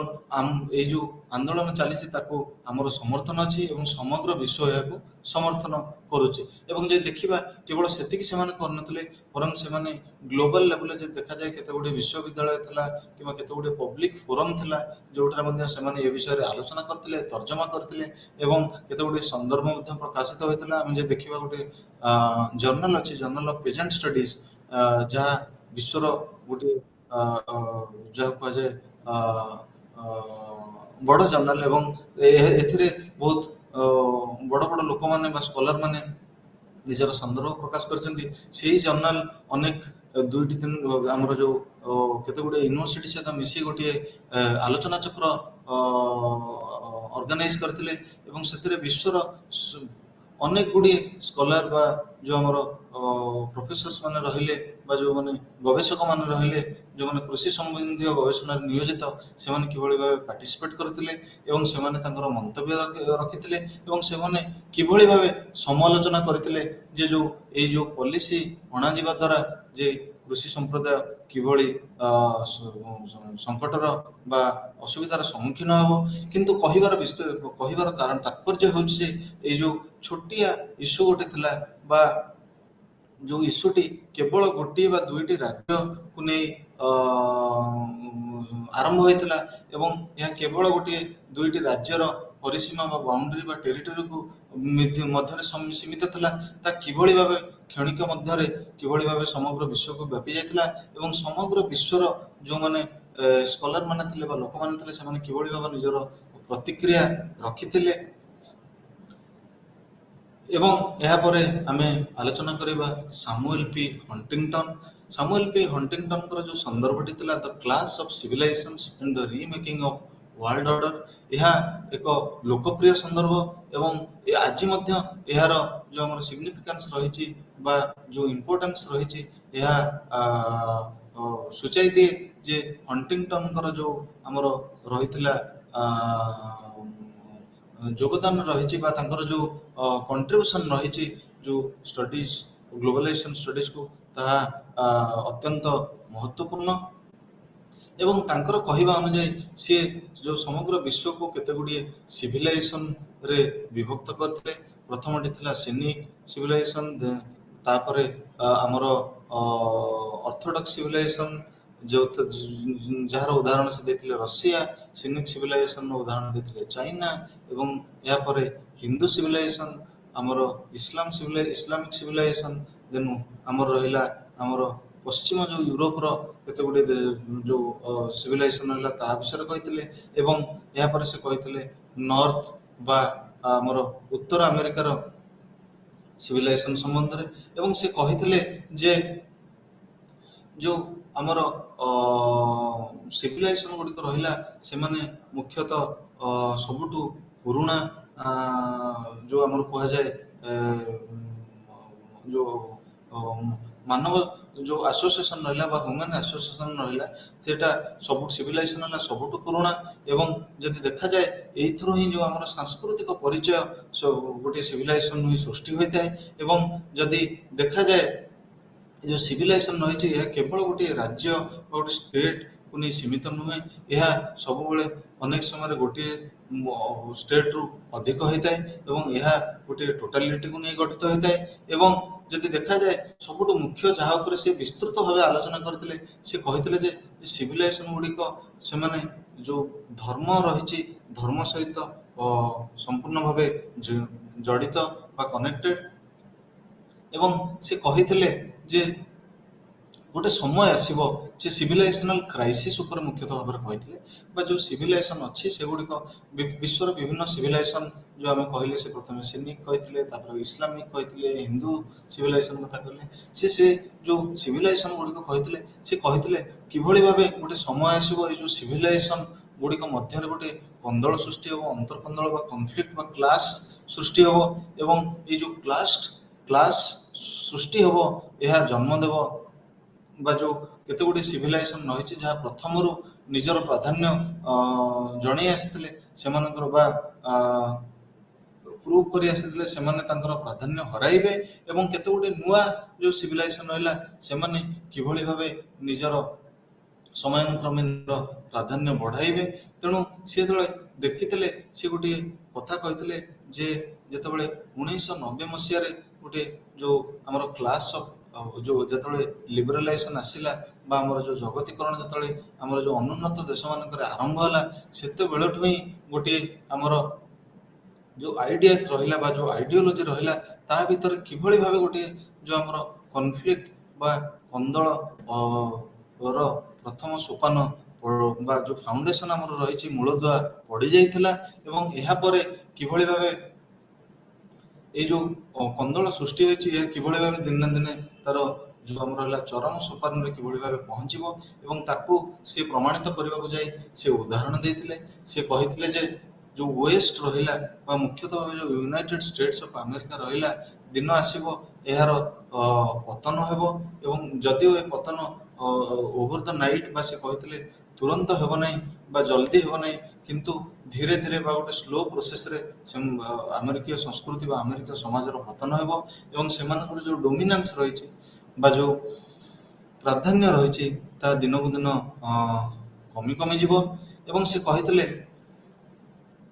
ଏହା କିଭଳି ଭାବେ ହେବ ନା ଏହା ମୁଖ୍ୟତଃ କ୍ଷମା କରିବେ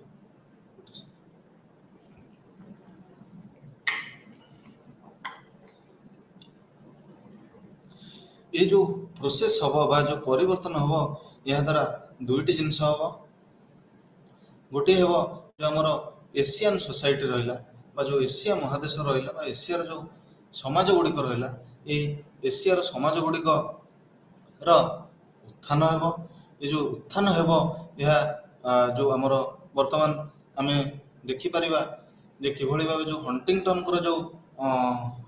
अप्रोच रही किभଳି भावे सठिक प्रमाणित होगा जाऊँगी। जदि देखा आम जो वर्तमान जो आमर चाइना रहा बा चीन भली देश रहा जहाँ दिने विश्व इतिहास रे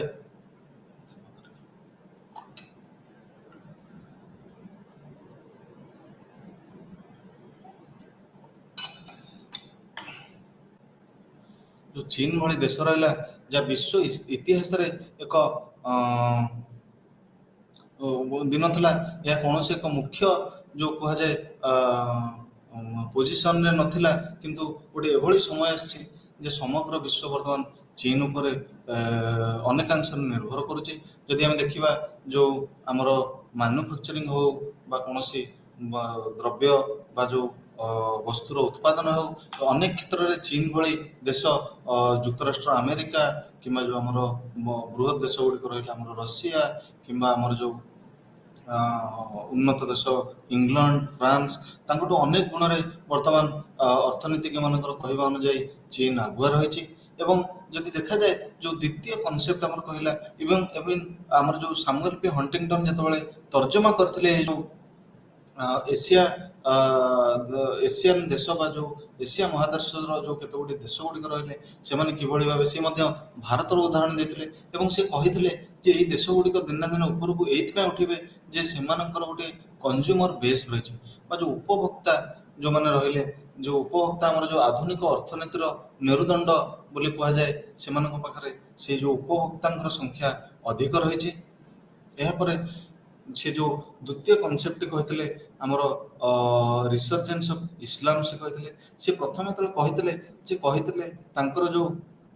ସନ୍ଦର୍ଭଟି ଥିଲା, ସେ କହିଥିଲେ ଯେ ଯେଉଁ ଇସଲାମ ସମ୍ପ୍ରଦାୟ ରହିଲା, ଇସଲାମ ସମ୍ପ୍ରଦାୟ କିଭଳି ଭାବେ ଗୋଟିଏ ଯେଉଁ ମିଡିଲ ଇଷ୍ଟ କଣ୍ଟ୍ରି ଗୁଡ଼ିକ ରହିଲେ, ମିଡିଲ ଇଷ୍ଟ କଣ୍ଟ୍ରି ଗୁଡ଼ିକ କିଭଳି ଭାବେ ଯେଉଁ ଆମର ଗ୍ଲୋବାଲାଇଜେସନ ବା ଜଗତୀକରଣର ମଝିରେ ସେମାନେ କିଭଳି ଭାବେ ଯେଉଁ ସଙ୍କଟର ସମ୍ମୁଖୀନ ହେବେ, କାରଣ କେତେ ଗୁଡ଼ିଏ ଦେଶ ତାଙ୍କୁ ଚେଷ୍ଟା କରିବେ ତାଙ୍କର ଯେଉଁ ଆମର ଟେରିଟୋରୀ ଅଛି, ବାଉଣ୍ଡରୀ ଅଛି, ତାକୁ କ୍ୟାପଚର କରିବା ପାଇଁ, ଏବଂ ସେମାନଙ୍କୁ ଇସଲାମିକ ଯେଉଁ କଣ୍ଟ୍ରି ଗୁଡ଼ିକ ରହିଲେ ସେମାନେ କିଭଳି ଭାବେ ନିଜକୁ ଯୁଦ୍ଧ ଏବଂ ସବୁବେଳେ ହିଂସାରେ ନିୟୋଜିତ କରିବେ। ଏବଂ ସିଏ ମଧ୍ୟ ଅଭିଯୋଗ କରିଥିଲେ ଯେ ଯେଉଁ ଇସଲାମିକ ଦେଶ ଗୁଡ଼ିକ ରହିଲେ ବା ଯେଉଁ ଇସଲାମ ଧର୍ମ ରହିଲା, ସେ କିଭଳି ଭାବେ ସବୁବେଳେ ହିଂସାପରାୟଣ ଏବଂ ହିଂସାର ସାହାଯ୍ୟ ନେଇଥାନ୍ତି ଏବଂ ସବୁବେଳେ ସେମାନଙ୍କର ଯୁଦ୍ଧକର ମନୋବୃତ୍ତି ରହିଥାଏ। ତେଣୁ ସେମାନଙ୍କର କହିବା ଅନୁଯାୟୀ ଏଇ ଯେଉଁ ନୀତି ସେମାନଙ୍କୁ ଦିନେ ସାହାଯ୍ୟ କରିବ ତାଙ୍କର ଅନେକ ଗୁଡ଼ିଏ ଦେଶକୁ ଡୋମିନେଟ୍ କରିବା ପାଇଁ, ଏବଂ ଯେଉଁ ଜିଓ ପଲିଟିକାଲ ରହିଲା ବା ଆମର ଯେଉଁ ବିଶ୍ୱର ରାଜନୈତିକ ପରିସ୍ଥିତି ରହିଲା, ତାହା କିଭଳି ଭାବେ ସାହାଯ୍ୟ କରିବ ଏଇ ଯେଉଁ ଇସଲାମିଷ୍ଟ କଣ୍ଟ୍ରି ଗୁଡ଼ିକ ର ଉତ୍ଥାନ ପାଇଁ। କିନ୍ତୁ ଯଦି ଆମେ ଦେଖିବା, ହଣ୍ଟିଂଟନ ଯେଉଁ ଆମର କହିଥିଲେ ଯେ ଯେଉଁ ରିସର୍ଜେନ୍ସ ଅଫ୍ ଇସଲାମ ହେବ କିମ୍ବା ଯେଉଁ ଆମର ଇସଲାମିକ ଦେଶ ଗୁଡ଼ିକ ବା ଇସଲାମ ଧର୍ମ ସମ୍ବନ୍ଧରେ ଯାହା ସେ କ୍ରିଟିସାଇଜ କରିଥିଲେ, ତାହାକୁ ଅନେକ ଗୁଡ଼ିଏ ଯେଉଁ ସ୍କଲାର ରହିଲେ ସେମାନେ ସମାଲୋଚନା କରିଥିଲେ। ଏବଂ ଏଇ ଯେଉଁ ସମାଲୋଚନା କରାଯାଇଥିଲା, ସେମାନେ ଯେଉଁ ସ୍କଲାର ମାନେ କହିଥିଲେ ଯେ ହଣ୍ଟିଂଟନଙ୍କର ଯେଉଁ ପର୍ସପେକ୍ଟିଭ ରହିଛି ବା ତାଙ୍କର ଯେଉଁ ତର୍ଜମା କରିବାର ଯେଉଁ ଶୈଳୀ ରହିଛି, ଏହା ଅନେକ କ୍ଷେତ୍ରରେ ଏକପାଖିଆ ଏବଂ ସିଏ ହୁଏତ ତାଙ୍କର ଗୋଟିଏ ପର୍ସନାଲ ବା ବ୍ୟକ୍ତିଗତ ଡିସଲାଇକନେସ୍ ରହିଛି ଯେଉଁ ଆମର ଇସଲାମ ଧର୍ମ ପ୍ରତି, ଏବଂ ସିଏ ଚେଷ୍ଟା କରିଛନ୍ତି ଇସଲାମ ଧର୍ମକୁ କ୍ରିଟିସାଇଜ କରିବା ପାଇଁ। ଏବଂ ସିଏ ଯଦିଓ କ୍ରିଟିସାଇଜ କରିଛନ୍ତି, କିନ୍ତୁ ତାଙ୍କର ଯେଉଁ ଯୁକ୍ତି ରହିଛି ତାହାକୁ ସେ ପ୍ରମାଣିତ କରିପାରିନାହାନ୍ତି, ଏବଂ ସିଏ ଯେତିକି ଆମର ଏଭିଡେନ୍ସ ଦେଇଛନ୍ତି, ସେ ଏଭିଡେନ୍ସ ସଫିସିଏଣ୍ଟ ନୁହଁ ତାଙ୍କ ଯୁକ୍ତିକୁ ପ୍ରମାଣିତ କରିବା ପାଇଁ। ଏହା ତାଙ୍କର ଗୋଟିଏ ପର୍ସନାଲ ବାୟସନେସ୍। ଏବଂ ଯଦି ଦେଖାଯାଇଥିଲା ଯେ ଯେଉଁ ହଣ୍ଟିଂଟନ ଥିଲେ, ସେ ମୁଖ୍ୟତଃ ବ୍ୟସ୍ତ ହୋଇଯାଇଥିଲେ, ଏବଂ ସେ ବ୍ୟସ୍ତ ହୋଇଥିଲେ କ'ଣ ପାଇଁ ନା, ସେ ବ୍ୟସ୍ତ ହୋଇଥିଲେ ଯେ ଦିନ ଆସିବ ଯେ ଯେଉଁ ଆମର ଯୁକ୍ତରାଷ୍ଟ୍ର ଆମେରିକା ରହିଛି ତାର ପତନ ହେବ, ଏବଂ ସେ ତାର ପତନକୁ ନେଇ ଅତି ବ୍ୟଥିତ ଏବଂ ବ୍ୟତିବ୍ୟସ୍ତ ହୋଇଥିଲେ। ଏବଂ ସେ କହିଥିଲେ ଯେ ଏ ଯେଉଁ ଆମେରିକାର ପତନ ହେବ ବା ଯୁକ୍ତରାଷ୍ଟ୍ର ଆମେରିକାର ପତନ ହେବ, ଏହାର ମୁଖ୍ୟ କାରଣ ହେବ ଯେଉଁ ଆମର ମଲ୍ଟି ସିଭିଲାଇଜେସନାଲ କିମ୍ବା ଯେଉଁ ଆମର ମଲ୍ଟିକଲଚରାଲ ତାର ବୈଶିଷ୍ଟ୍ୟ ପାଇଁ କ୍ଷତିଗ୍ରସ୍ତ ହେବ। ଏବଂ ସେ କହିବା ଅନୁଯାୟୀ ଯେଉଁ କଲଚରାଲିଜିମ ଆମର ରହିଛି ବା ଯେଉଁ ଅନେକ ଗୁଡ଼ିଏ ଯେଉଁ ସଂସ୍କୃତିର ମିଶ୍ରଣ ହେବା ଦ୍ୱାରା ଯେଉଁ ଯୁକ୍ତରାଷ୍ଟ୍ର ଆମେରିକାର ତାର ନିଜର ଗୋଟେ କଲଚରାଲ ଆଇଡେଣ୍ଟିଟି ରହିଛି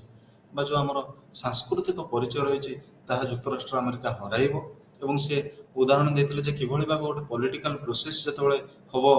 ଯେ ଆମେ କୌଣସି ଗୋଟେ ଡିସିସନ୍ ନେବା ପାଇଁ, ସେଠି କିଭଳି ଭାବେ ଯେଉଁ ନେଟିଭ୍ ଆମେରିକାନ ରହିଛନ୍ତି ବା ଆମେରିକାର ନିଜ ବାସିନ୍ଦା ଯେଉଁମାନେ ଆମେରିକୀୟ ଯେଉଁ ନେଟିଭ୍ ଆମେରିକୀୟ ମାନେ ରହିଛନ୍ତି, ସେମାନେ କିଭଳି ଭାବେ ତାଙ୍କ ସଂଖ୍ୟା କମି କମି ଯିବ ଏବଂ ଯେଉଁ ଅନ୍ୟ ଦେଶର ଅନ୍ୟ ସଂସ୍କୃତିର ଲୋକମାନେ କିଭଳି ଭାବେ ଆସି ଆମେରିକାରେ ବସବାସ କରିବେ। ଏ ଯେଉଁ ମଲ୍ଟିକଲଚରାଲିଜିମ୍ ଆସିବ, ଏହା କିଭଳି ଭାବେ ଆମେରିକାର ନିଜର ଯେଉଁ ସାଂସ୍କୃତିକ ପରିଚୟ ରହିଛି ତାକୁ କିଭଳି ଭାବେ ଦୁର୍ବଳ କରିଦେବ ଏବଂ ଏହା ଦ୍ୱାରା ଆମେରିକାର ପତନ ହେବ। ଏବଂ ସିଏ ତାକୁ ସିଏ ମଧ୍ୟ ସଜେଷ୍ଟ କରିଥିଲେ ବା ସିଏ କେତେ ଗୁଡ଼ିଏ ଉପାୟ ଦେଇଥିଲେ ଯେ କ'ଣ କରିବା ଦ୍ୱାରା ଆମେରିକା ତାର ଯେଉଁ ପତନକୁ ରୋକିପାରିବ। ସେ କହିଥିଲେ ଯେ ପ୍ରଥମେ ହେଉଛି ତାର ଯେଉଁ ସାଂସ୍କୃତିକ ପରିଚୟ ରହିଛି ଗୋଟିଏ ପଶ୍ଚିମ ଦେଶ ଭାବରେ ତାକୁ ବଜାୟ ରଖିବାକୁ ପଡ଼ିବ ଏବଂ ଦ୍ୱିତୀୟ କହିଥିଲେ ଯେ ଯେଉଁ ଆମର ୱେଷ୍ଟର୍ଣ୍ଣ ସିଭିଲାଇଜେସନର ଯେଉଁ ଆମର କେତେ ଗୁଡ଼ିଏ ଯେଉଁ ସାଂସ୍କୃତିକ ପରିଚୟ ଯେଉଁ ରହିଛି ଗୋଟେ ଆମେରିକା ଦେଶର ଯେଉଁ କେତେକ ଯେଉଁ ସାଂସ୍କୃତିକ ପରିଚୟ ରହିଛି ତାକୁ ସିଏ କିଭଳି ଭାବେ ଅକ୍ଷୁଣ୍ଣ ରଖିବା ଉଚିତ ଆଉ ମଲ୍ଟିକଲଚରାଲିଜିମ୍ ଯେଉଁ ଡେଭଲପ୍ ହେଉଛି ତାକୁ କିଭଳି ଭାବେ ଆଭଏଡ୍ କରିବା ଉଚିତ। ଏବଂ ଏହାପରେ ଆମେ ଦେଖିବା ଆଲୋଚନା କରିବା ଯେଉଁ ଆମର କଲଚରାଲ କନଭର୍ଜେନ୍ସ। ଯଦି ଦେଖାଯାଏ ଯେଉଁ କଲଚରାଲ କନଭରେନ୍ସ ବା ଯେଉଁ ଆମର କନଭର୍ଜେନ୍ସ ବା ଯେଉଁ ସାଂସ୍କୃତିକ କନଭର୍ଜେନ୍ସ ହେଉଛି ବା ମିଶ୍ରଣ ହେଉଛି, ଏହା କିଭଳି ଭାବେ ଯେଉଁ ଆମର ଜଗତୀକରଣ ପାଇଁ ହେଉଛି। ଯଦି ଦେଖାଯାଏ ଆମର ଯେଉଁ ଜଗତୀକରଣ ହେଇଛି,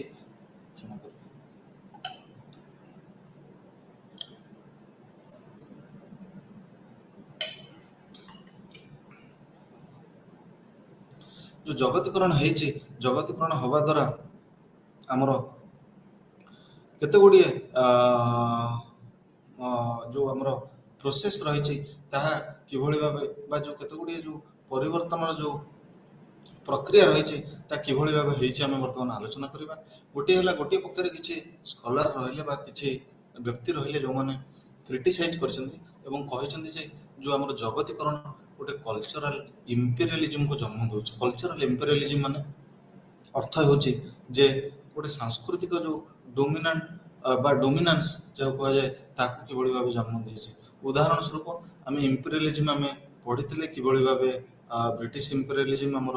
ଭାରତରେ ସେମାନେ ଯେତେବେଳେ ଆମକୁ ଶାସନ କରୁଥିଲେ ତାଙ୍କର ସଂସ୍କୃତିଠୁ ଆରମ୍ଭ କରି ତାଙ୍କର ଯାହା ଆବଶ୍ୟକ ଇଏଠୁ ଆରମ୍ଭ କରି ସବୁ ଆମକୁ ସେମାନେ ଯେଉଁଭଳି ଭାବେ ଚାହିଁଥିଲେ ଆମେ ସେଇଭଳି ଭାବେ କରିଥିଲେ ଏବଂ ଉତ୍ପାଦନଠୁ ଆରମ୍ଭ କରି ସବୁ ଜିନିଷ ଆକ୍ଚୁଆଲି ଆମର ସେଇମାନଙ୍କର ଯେଉଁ ମଡେଲରେ ହିଁ ଆମର ପରିଚାଳିତ ହୋଇଥିଲା। ସେଇଭଳି ଭାବେ ଆମର ଯେଉଁ ସ୍କଲାର ମାନେ ରହିଲେ ତାଙ୍କର କହିବା ଅନୁଯାୟୀ ଯେ ଗ୍ଲୋବାଲାଇଜେସନ୍ ଯେଉଁ ରହିଲା ବା ଜଗତୀକରଣ ରହିଲା, ଏହା କଲଚରାଲ ଇମ୍ପେରିଆଲିଜିମକୁ ଜନ୍ମ ଦେଇଥିଲା ଏବଂ ଗୋଟିଏ ନିର୍ଦ୍ଦିଷ୍ଟ କଲଚର ଯେଉଁଭଳି ଭାବେ ଆମେ ଦେଖିବା ଯେଉଁ ଆମେରିକୀୟ କଲଚର ରହିଲା ବା ଆମେରିକୀୟ ସଂସ୍କୃତି ରହିଲା ବା ୱେଷ୍ଟର୍ଣ୍ଣ କଲଚର ରହିଲା ବା ୱେଷ୍ଟର୍ଣ୍ଣ ସଂସ୍କୃତି ରହିଲା, ଏହା କିଭଳି ଭାବେ ନିଜର ପ୍ରାଧାନ୍ୟ ବିସ୍ତାର କରିଥିଲା। ଏହାପରେ ଆମର ଆସିଲା ୱେଷ୍ଟର୍ଣ୍ଣାଇଜେସନ୍। ଯଦି ଦେଖିବା ଆମର ୱେଷ୍ଟର୍ଣ୍ଣାଇଜେସନ୍ ଯେଉଁ ପ୍ରୋସେସ୍ ହେଲା ବା ଯେଉଁ ପାଶ୍ଚାତ୍ୟକରଣ ଯେଉଁ ପ୍ରୋସେସ୍ ଆରମ୍ଭ ହେଲା, ଏହାଦ୍ୱାରା କିଭଳି ଭାବେ ଆମର ଯେଉଁ ଡ୍ରେସିଂ ପାଟର୍ନ ରହିଛି ଠୁ ଆରମ୍ଭ କରି ଖାଦ୍ୟ ଯେଉଁ ଆମର ପାଟର୍ନ ରହିଛି ବା ଫୁଡ୍ ପାଟର୍ନଠୁ ଆରମ୍ଭ କରି ସବୁ ଜିନିଷ କିଭଳି ଭାବେ ଧୀରେ ଧୀରେ ୱେଷ୍ଟର୍ଣ୍ଣାଇଜ ହେଇଯାଇଥିଲା। ଆମେ କିଭଳି ଭାବେ ପାଶ୍ଚାତ୍ୟ ସଂସ୍କୃତି ସହିତ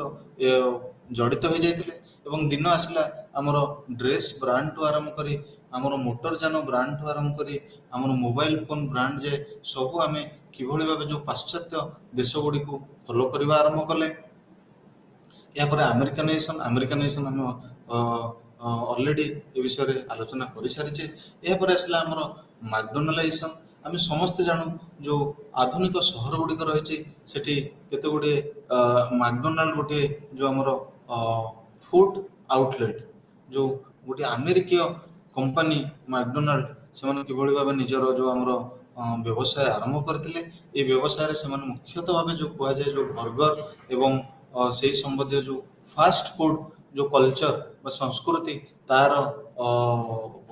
ପ୍ରାଧାନ୍ୟ ବିସ୍ତାର କରିବା ପାଇଁ ଲାଗିଥିଲେ। ଏବଂ ଯଦି ଦେଖାଯାଏ ମ୍ୟାକଡୋନାଲାଇଜେସନ୍ ଗୋଟିଏ ଏଭଳି ପରିବର୍ତ୍ତନ ଆଣିଥିଲା ସମଗ୍ର ବିଶ୍ୱରେ। ବର୍ତ୍ତମାନ ଯେଉଁ ମୁଖ୍ୟତଃ ଭାବେ ଯଦି ଦେଖିବା ଆମର ଯେଉଁ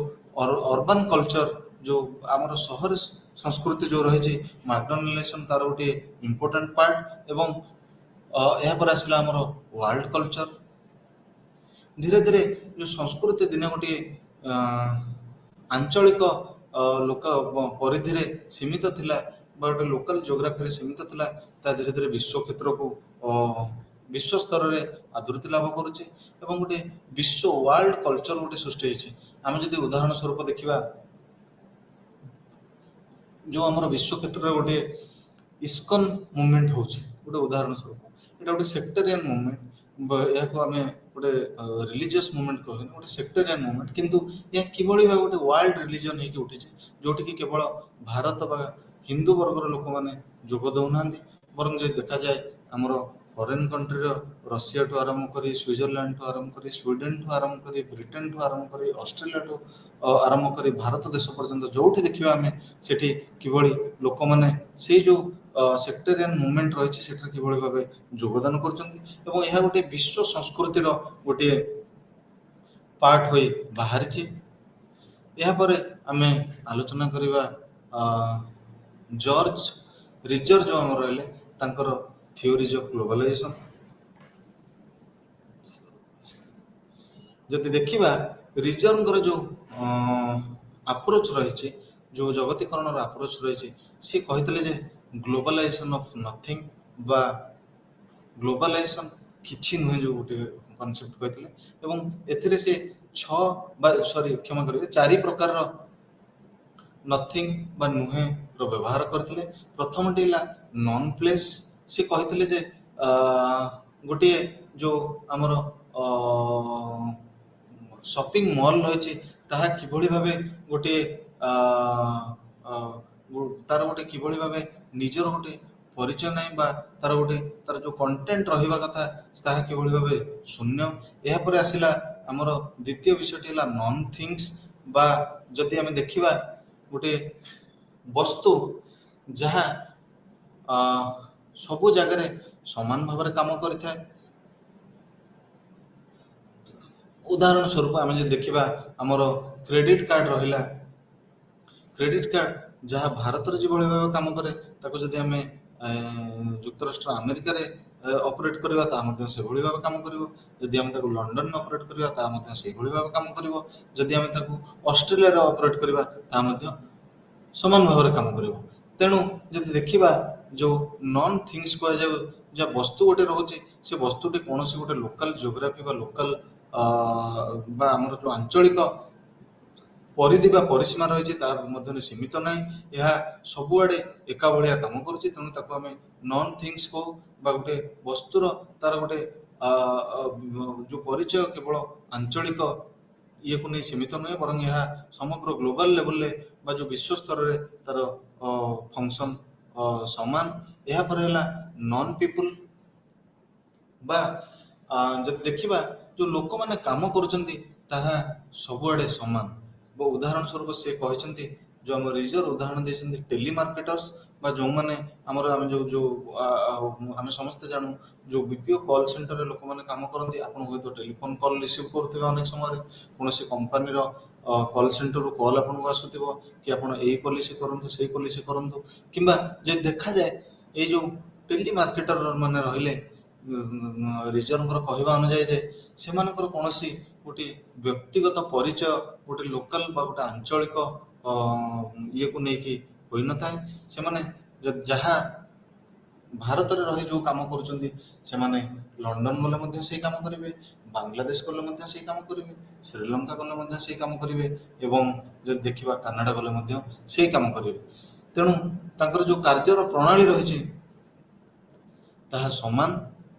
ଏବଂ ତାହା ସେମାନେ ଯେଉଁଠିକି ମଧ୍ୟ ଯାଆନ୍ତୁ, ଯେତେ ସ୍ଥାନ ପରିବର୍ତ୍ତନ କଲେ ମଧ୍ୟ ତାଙ୍କର କାମର ଶୈଳୀ ବା ତାଙ୍କର କାମର ପ୍ରକ୍ରିୟାରେ କୌଣସି ପରିବର୍ତ୍ତନ ହୋଇନଥାଏ। ଯଦି ଦେଖିବା ଏହାପରେ ଆସିଲା ଆମର ନନ୍ ସର୍ଭିସ୍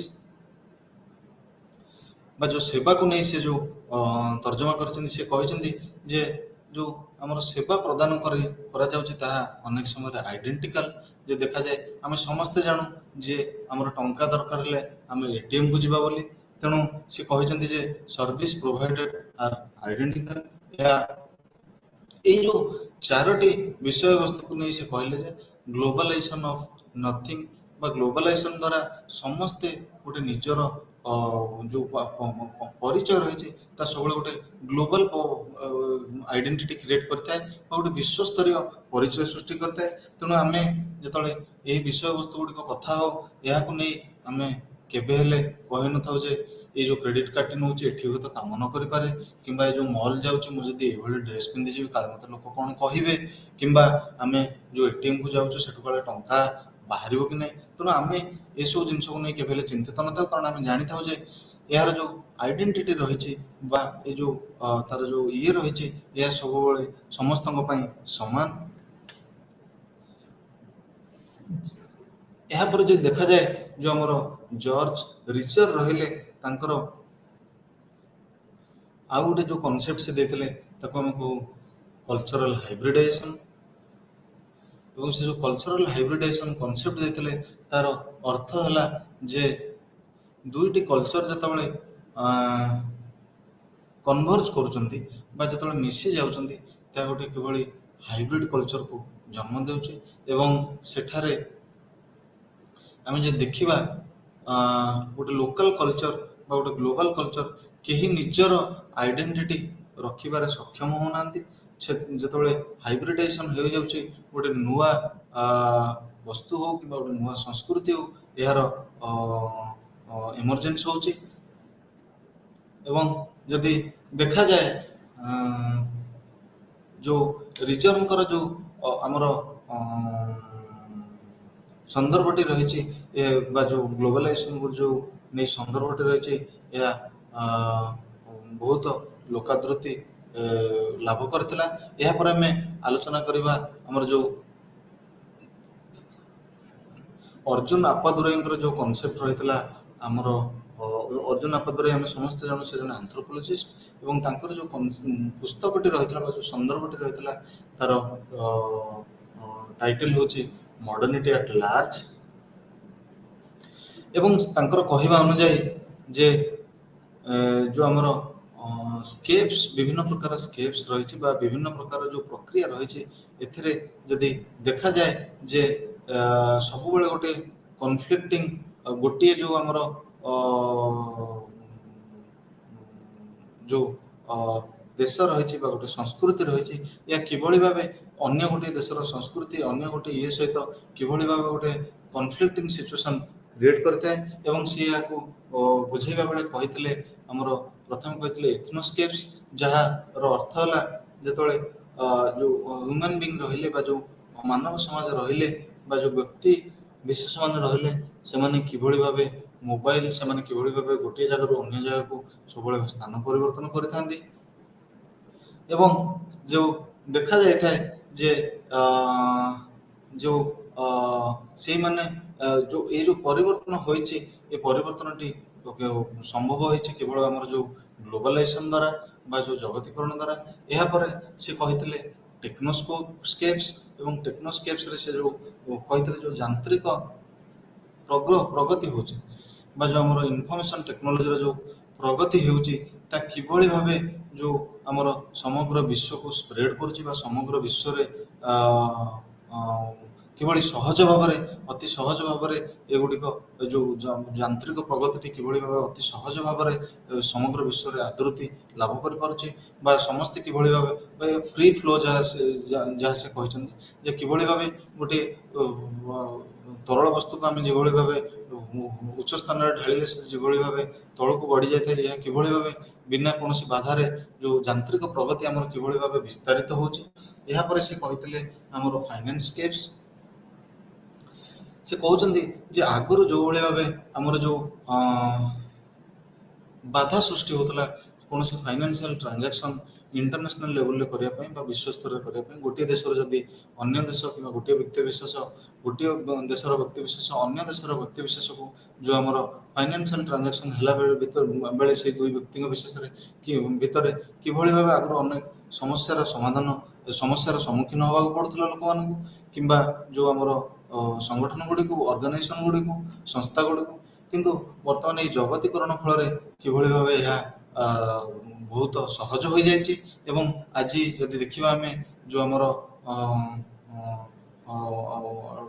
ଆର୍ଥିକ ଯେଉଁ ଟ୍ରାଞ୍ଜାକ୍ସନ୍ ରହିଛି ବା ଆଦାନ ପ୍ରଦାନ ରହିଛି ଏହା କିଭଳି ଭାବେ ଅତି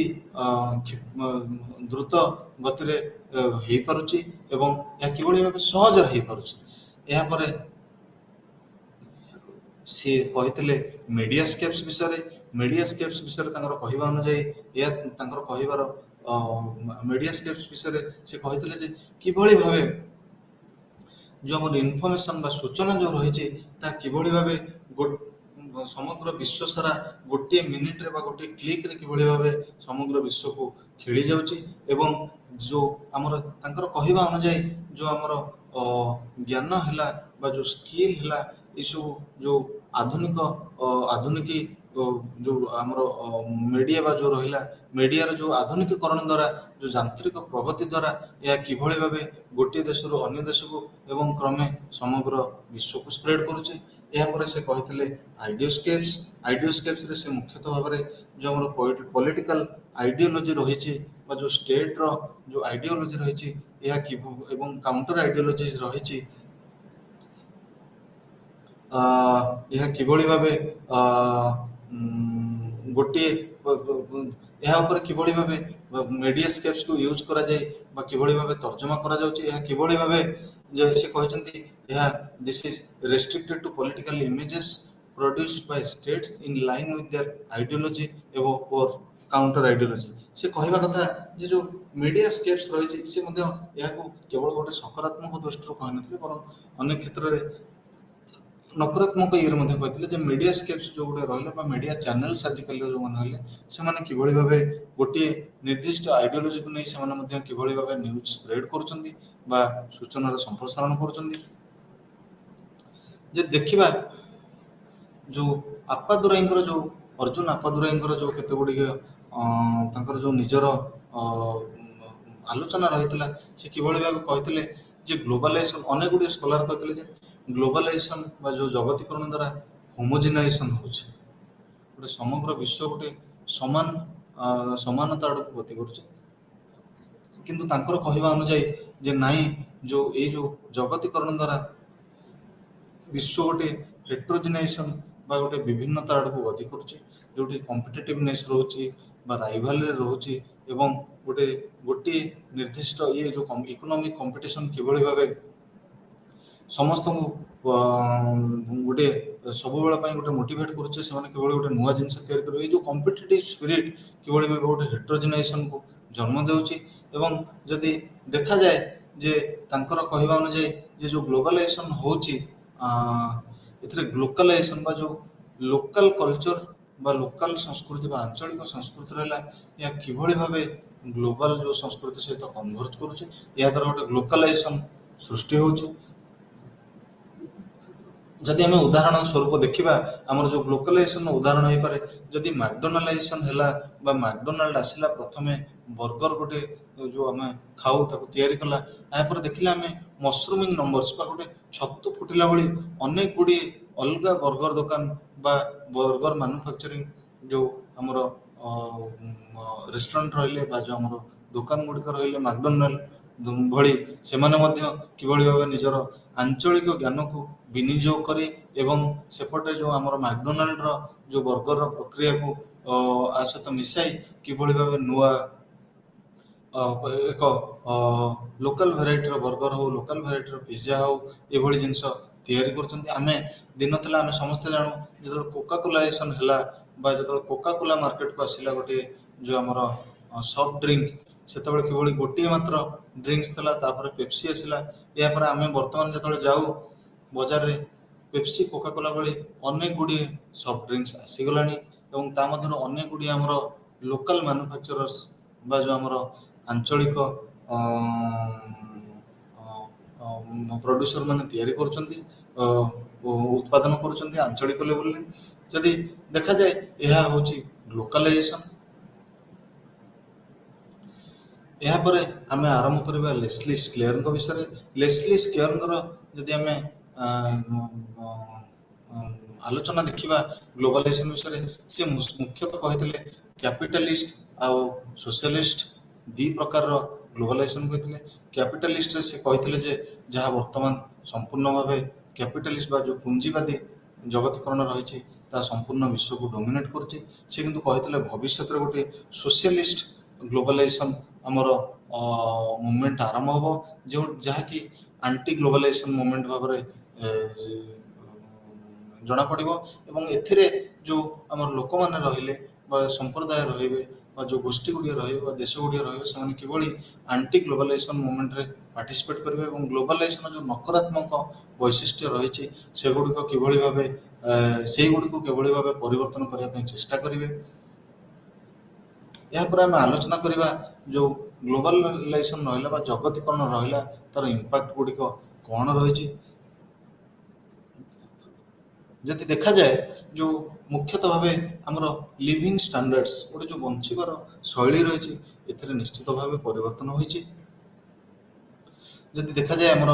ଯଦି ଆମେ ହେଲ୍ଥକୁ ଗୋଟେ ଦେବା ଗୋଟେ ସ୍ୱାସ୍ଥ୍ୟ ଗୋଟେ ସେକ୍ଟର ଦେଖିବା, ଯାହା ଆମର ଯଦି ଉଦାହରଣ ନେବା ଗୋଟେ ଲାଇଫ୍ ଏକ୍ସପେକ୍ଟେନ୍ସି, ଯେତେବେଳେ ଲୋକ ଆଗରୁ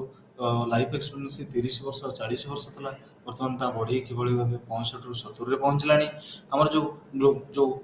ମେଡ଼ିକାଲ ଟେକ୍ନୋଲୋଜି ଯାହାକୁ କୁହାଯାଏ ବା ଆମର ଯେଉଁ ଚିକିତ୍ସାରେ ଯେଉଁ ଟେକ୍ନୋଲୋଜି ବା ଯନ୍ତ୍ର ଆଧୁନିକ ଯନ୍ତ୍ରର ବ୍ୟବହାର କରାଯାଏ, ଯାହା ଅତ୍ୟନ୍ତ ସୋଫିଷ୍ଟିକେଟେଡ୍ ଏବଂ କେବଳ ଡେଭଲପ୍ ନେସନ୍ ଗୁଡ଼ିକ ପାଖରେ ଥିଲା ବା ଯେଉଁ ଉନ୍ନତ ଦେଶ ଗୁଡ଼ିକ ମାନଙ୍କ ପାଖରେ ଥିଲା, ତାହା କିଭଳି ଭାବେ ବର୍ତ୍ତମାନ ଆମର ପ୍ରଗତିଶୀଳ ବା ଯେଉଁ ଆମର ଡେଭଲପିଂ ନେସନ୍ସ ବା କେତେ ଗୁଡ଼ିଏ ଆମର ଅଣ୍ଡର ଡେଭଲପଡ୍ ଦେଶମାନଙ୍କରେ ମଧ୍ୟ ଯାଇ ପହଞ୍ଚିଲାଣି। ଏହାଦ୍ୱାରା କ'ଣ ହୁଏ ନା ଯେଉଁ ଚିକିତ୍ସା ପ୍ରଣାଳୀରେ ପରିବର୍ତ୍ତନ ହେଉଛି ଏବଂ ଚିକିତ୍ସା ପ୍ରଣାଳୀରେ ପରିବର୍ତ୍ତନ ହେବା ଦ୍ୱାରା ଯେଉଁ ଲୋକମାନେ ଚିକିତ୍ସା ଅଭାବରୁ କମ୍ ବୟସରେ ମରିଯାଉଥିଲେ ବା ସେମାନଙ୍କର ଡେଥ୍ ହେଉଥିଲା, ତାହା ଧୀରେ ଧୀରେ ହ୍ରାସ ପାଇଛି ଏବଂ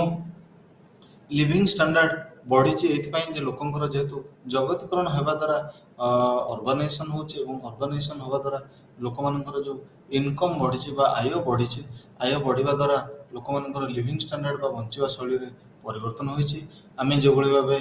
ସ୍ୱାସ୍ଥ୍ୟର ଉଦାହରଣ ଦେଲେ ସେଭଳି ଭାବେ ମଧ୍ୟ ଆମେ ଶିକ୍ଷାର ଉଦାହରଣ ଦେଇପାରିବା। ଦିନ ଥିଲା ଲୋକମାନେ କିଲୋମିଟର କିଲୋମିଟର ଚାଲି ସ୍କୁଲକୁ ଯାଉଥିଲେ ପିଲାମାନେ ଶିକ୍ଷା ହାସଲ କରିବା ପାଇଁ, କିନ୍ତୁ ବର୍ତ୍ତମାନ ଯେଉଁ ଏଜୁକେସନ୍ର ଯେଉଁ ଏକ୍ସପାନ୍ସନ୍ ହେଇଛି ବା ଯେଉଁ ଆମର ନମ୍ବର ଅଫ୍ ସ୍କୁଲ ହେଲା କିମ୍ବା ପ୍ରାଇଭେଟ୍ ସେଣ୍ଟର୍ସ ହେଲା ବା ପ୍ରାଇଭେଟ୍ ସ୍କୁଲ୍ସ ହେଲା, ଏହା ଧୀରେ ଧୀରେ ନମ୍ବର ବଢ଼ି ବଢ଼ି ଚାଲିଛି। ଏହାଦ୍ୱାରା ଯେଉଁ ଆମର ଷ୍ଟାଣ୍ଡାର୍ଡସ୍ ରହିଛି ବା ଶିକ୍ଷାର ଯେଉଁ ମାନ ରହିଛି ଏହା ଧୀରେ ଧୀରେ ବଢ଼ିବାକୁ ଲାଗିଛି। ସେଇଭଳି ଭାବେ ଯେ ଅନେକ ଗୁଡ଼ିଏ ସ୍କଲାର ରହିଲେ ସେମାନେ ମଧ୍ୟ ଯୁକ୍ତି କରନ୍ତି ଯେ ଜଗତୀକରଣ ଦ୍ୱାରା ପଭର୍ଟି ରିଡକ୍ସନ୍ ହେଇଛି ବା ଯେଉଁ ଦାରିଦ୍ର୍ୟ ଦୂରୀକରଣ ହେଇଛି। ତାଙ୍କର କହିବା ଅନୁଯାୟୀ ଯେ ଯେହେତୁ ଆୟ ବଢ଼ିଛି ତେଣୁ ଦାରିଦ୍ର୍ୟ ଦୂରୀକରଣ ହେଇଛି। ଏବଂ ଯଦି ଷ୍ଟାଟିଷ୍ଟିକ୍ସ ଆମେ ଦେଖିବା ଆମର ଭାରତ କ୍ଷେତ୍ରରେ ଯଦି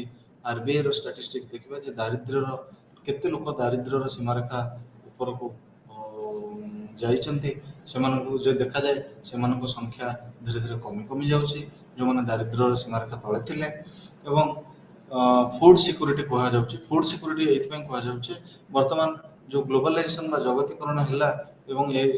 ଆମେ ସମସ୍ତେ ଜାଣିଛେ ନିଉ ଲିବରାଲାଇଜେସନ୍ ହେବା ଦ୍ୱାରା କିଭଳି ଭାବେ ଯେଉଁ ପ୍ରଡକ୍ସନ୍ ଟେକ୍ନୋଲୋଜି ଥିଲା ବା ଉତ୍ପାଦନର ଯେଉଁ ପ୍ରକ୍ରିୟା ଥିଲା ତାହା କିଭଳି ଭାବେ ଅତ୍ୟନ୍ତ ସୋଫିଷ୍ଟିକେଟେଡ୍ ହେଇଯାଇଛି ଏବଂ ଯେଉଁ ଯାନ୍ତ୍ରିକ ଡେଭଲପମେଣ୍ଟ ବା ପ୍ରଗତି ଦ୍ୱାରା କିଭଳି ଭାବେ ଆମର ପ୍ରଡକ୍ସନ୍ ବଢ଼େଇ ଦିଆଯାଇଛି ଏବଂ ଏହାଦ୍ୱାରା କିଭଳି ଭାବେ ଯେଉଁ ଖାଦ୍ୟ ସର୍ଟେଜ୍ ହେଉଥିଲା ବା ଆମର ଖାଦ୍ୟଦ୍ରବ୍ୟର ଯେଉଁ କମି ରହିଥିଲା ତାହା କିଭଳି ଭାବେ ପୂରଣ କରାଯାଇପାରିଛି। ଯଦି ଦେଖାଯାଏ ଯେଉଁ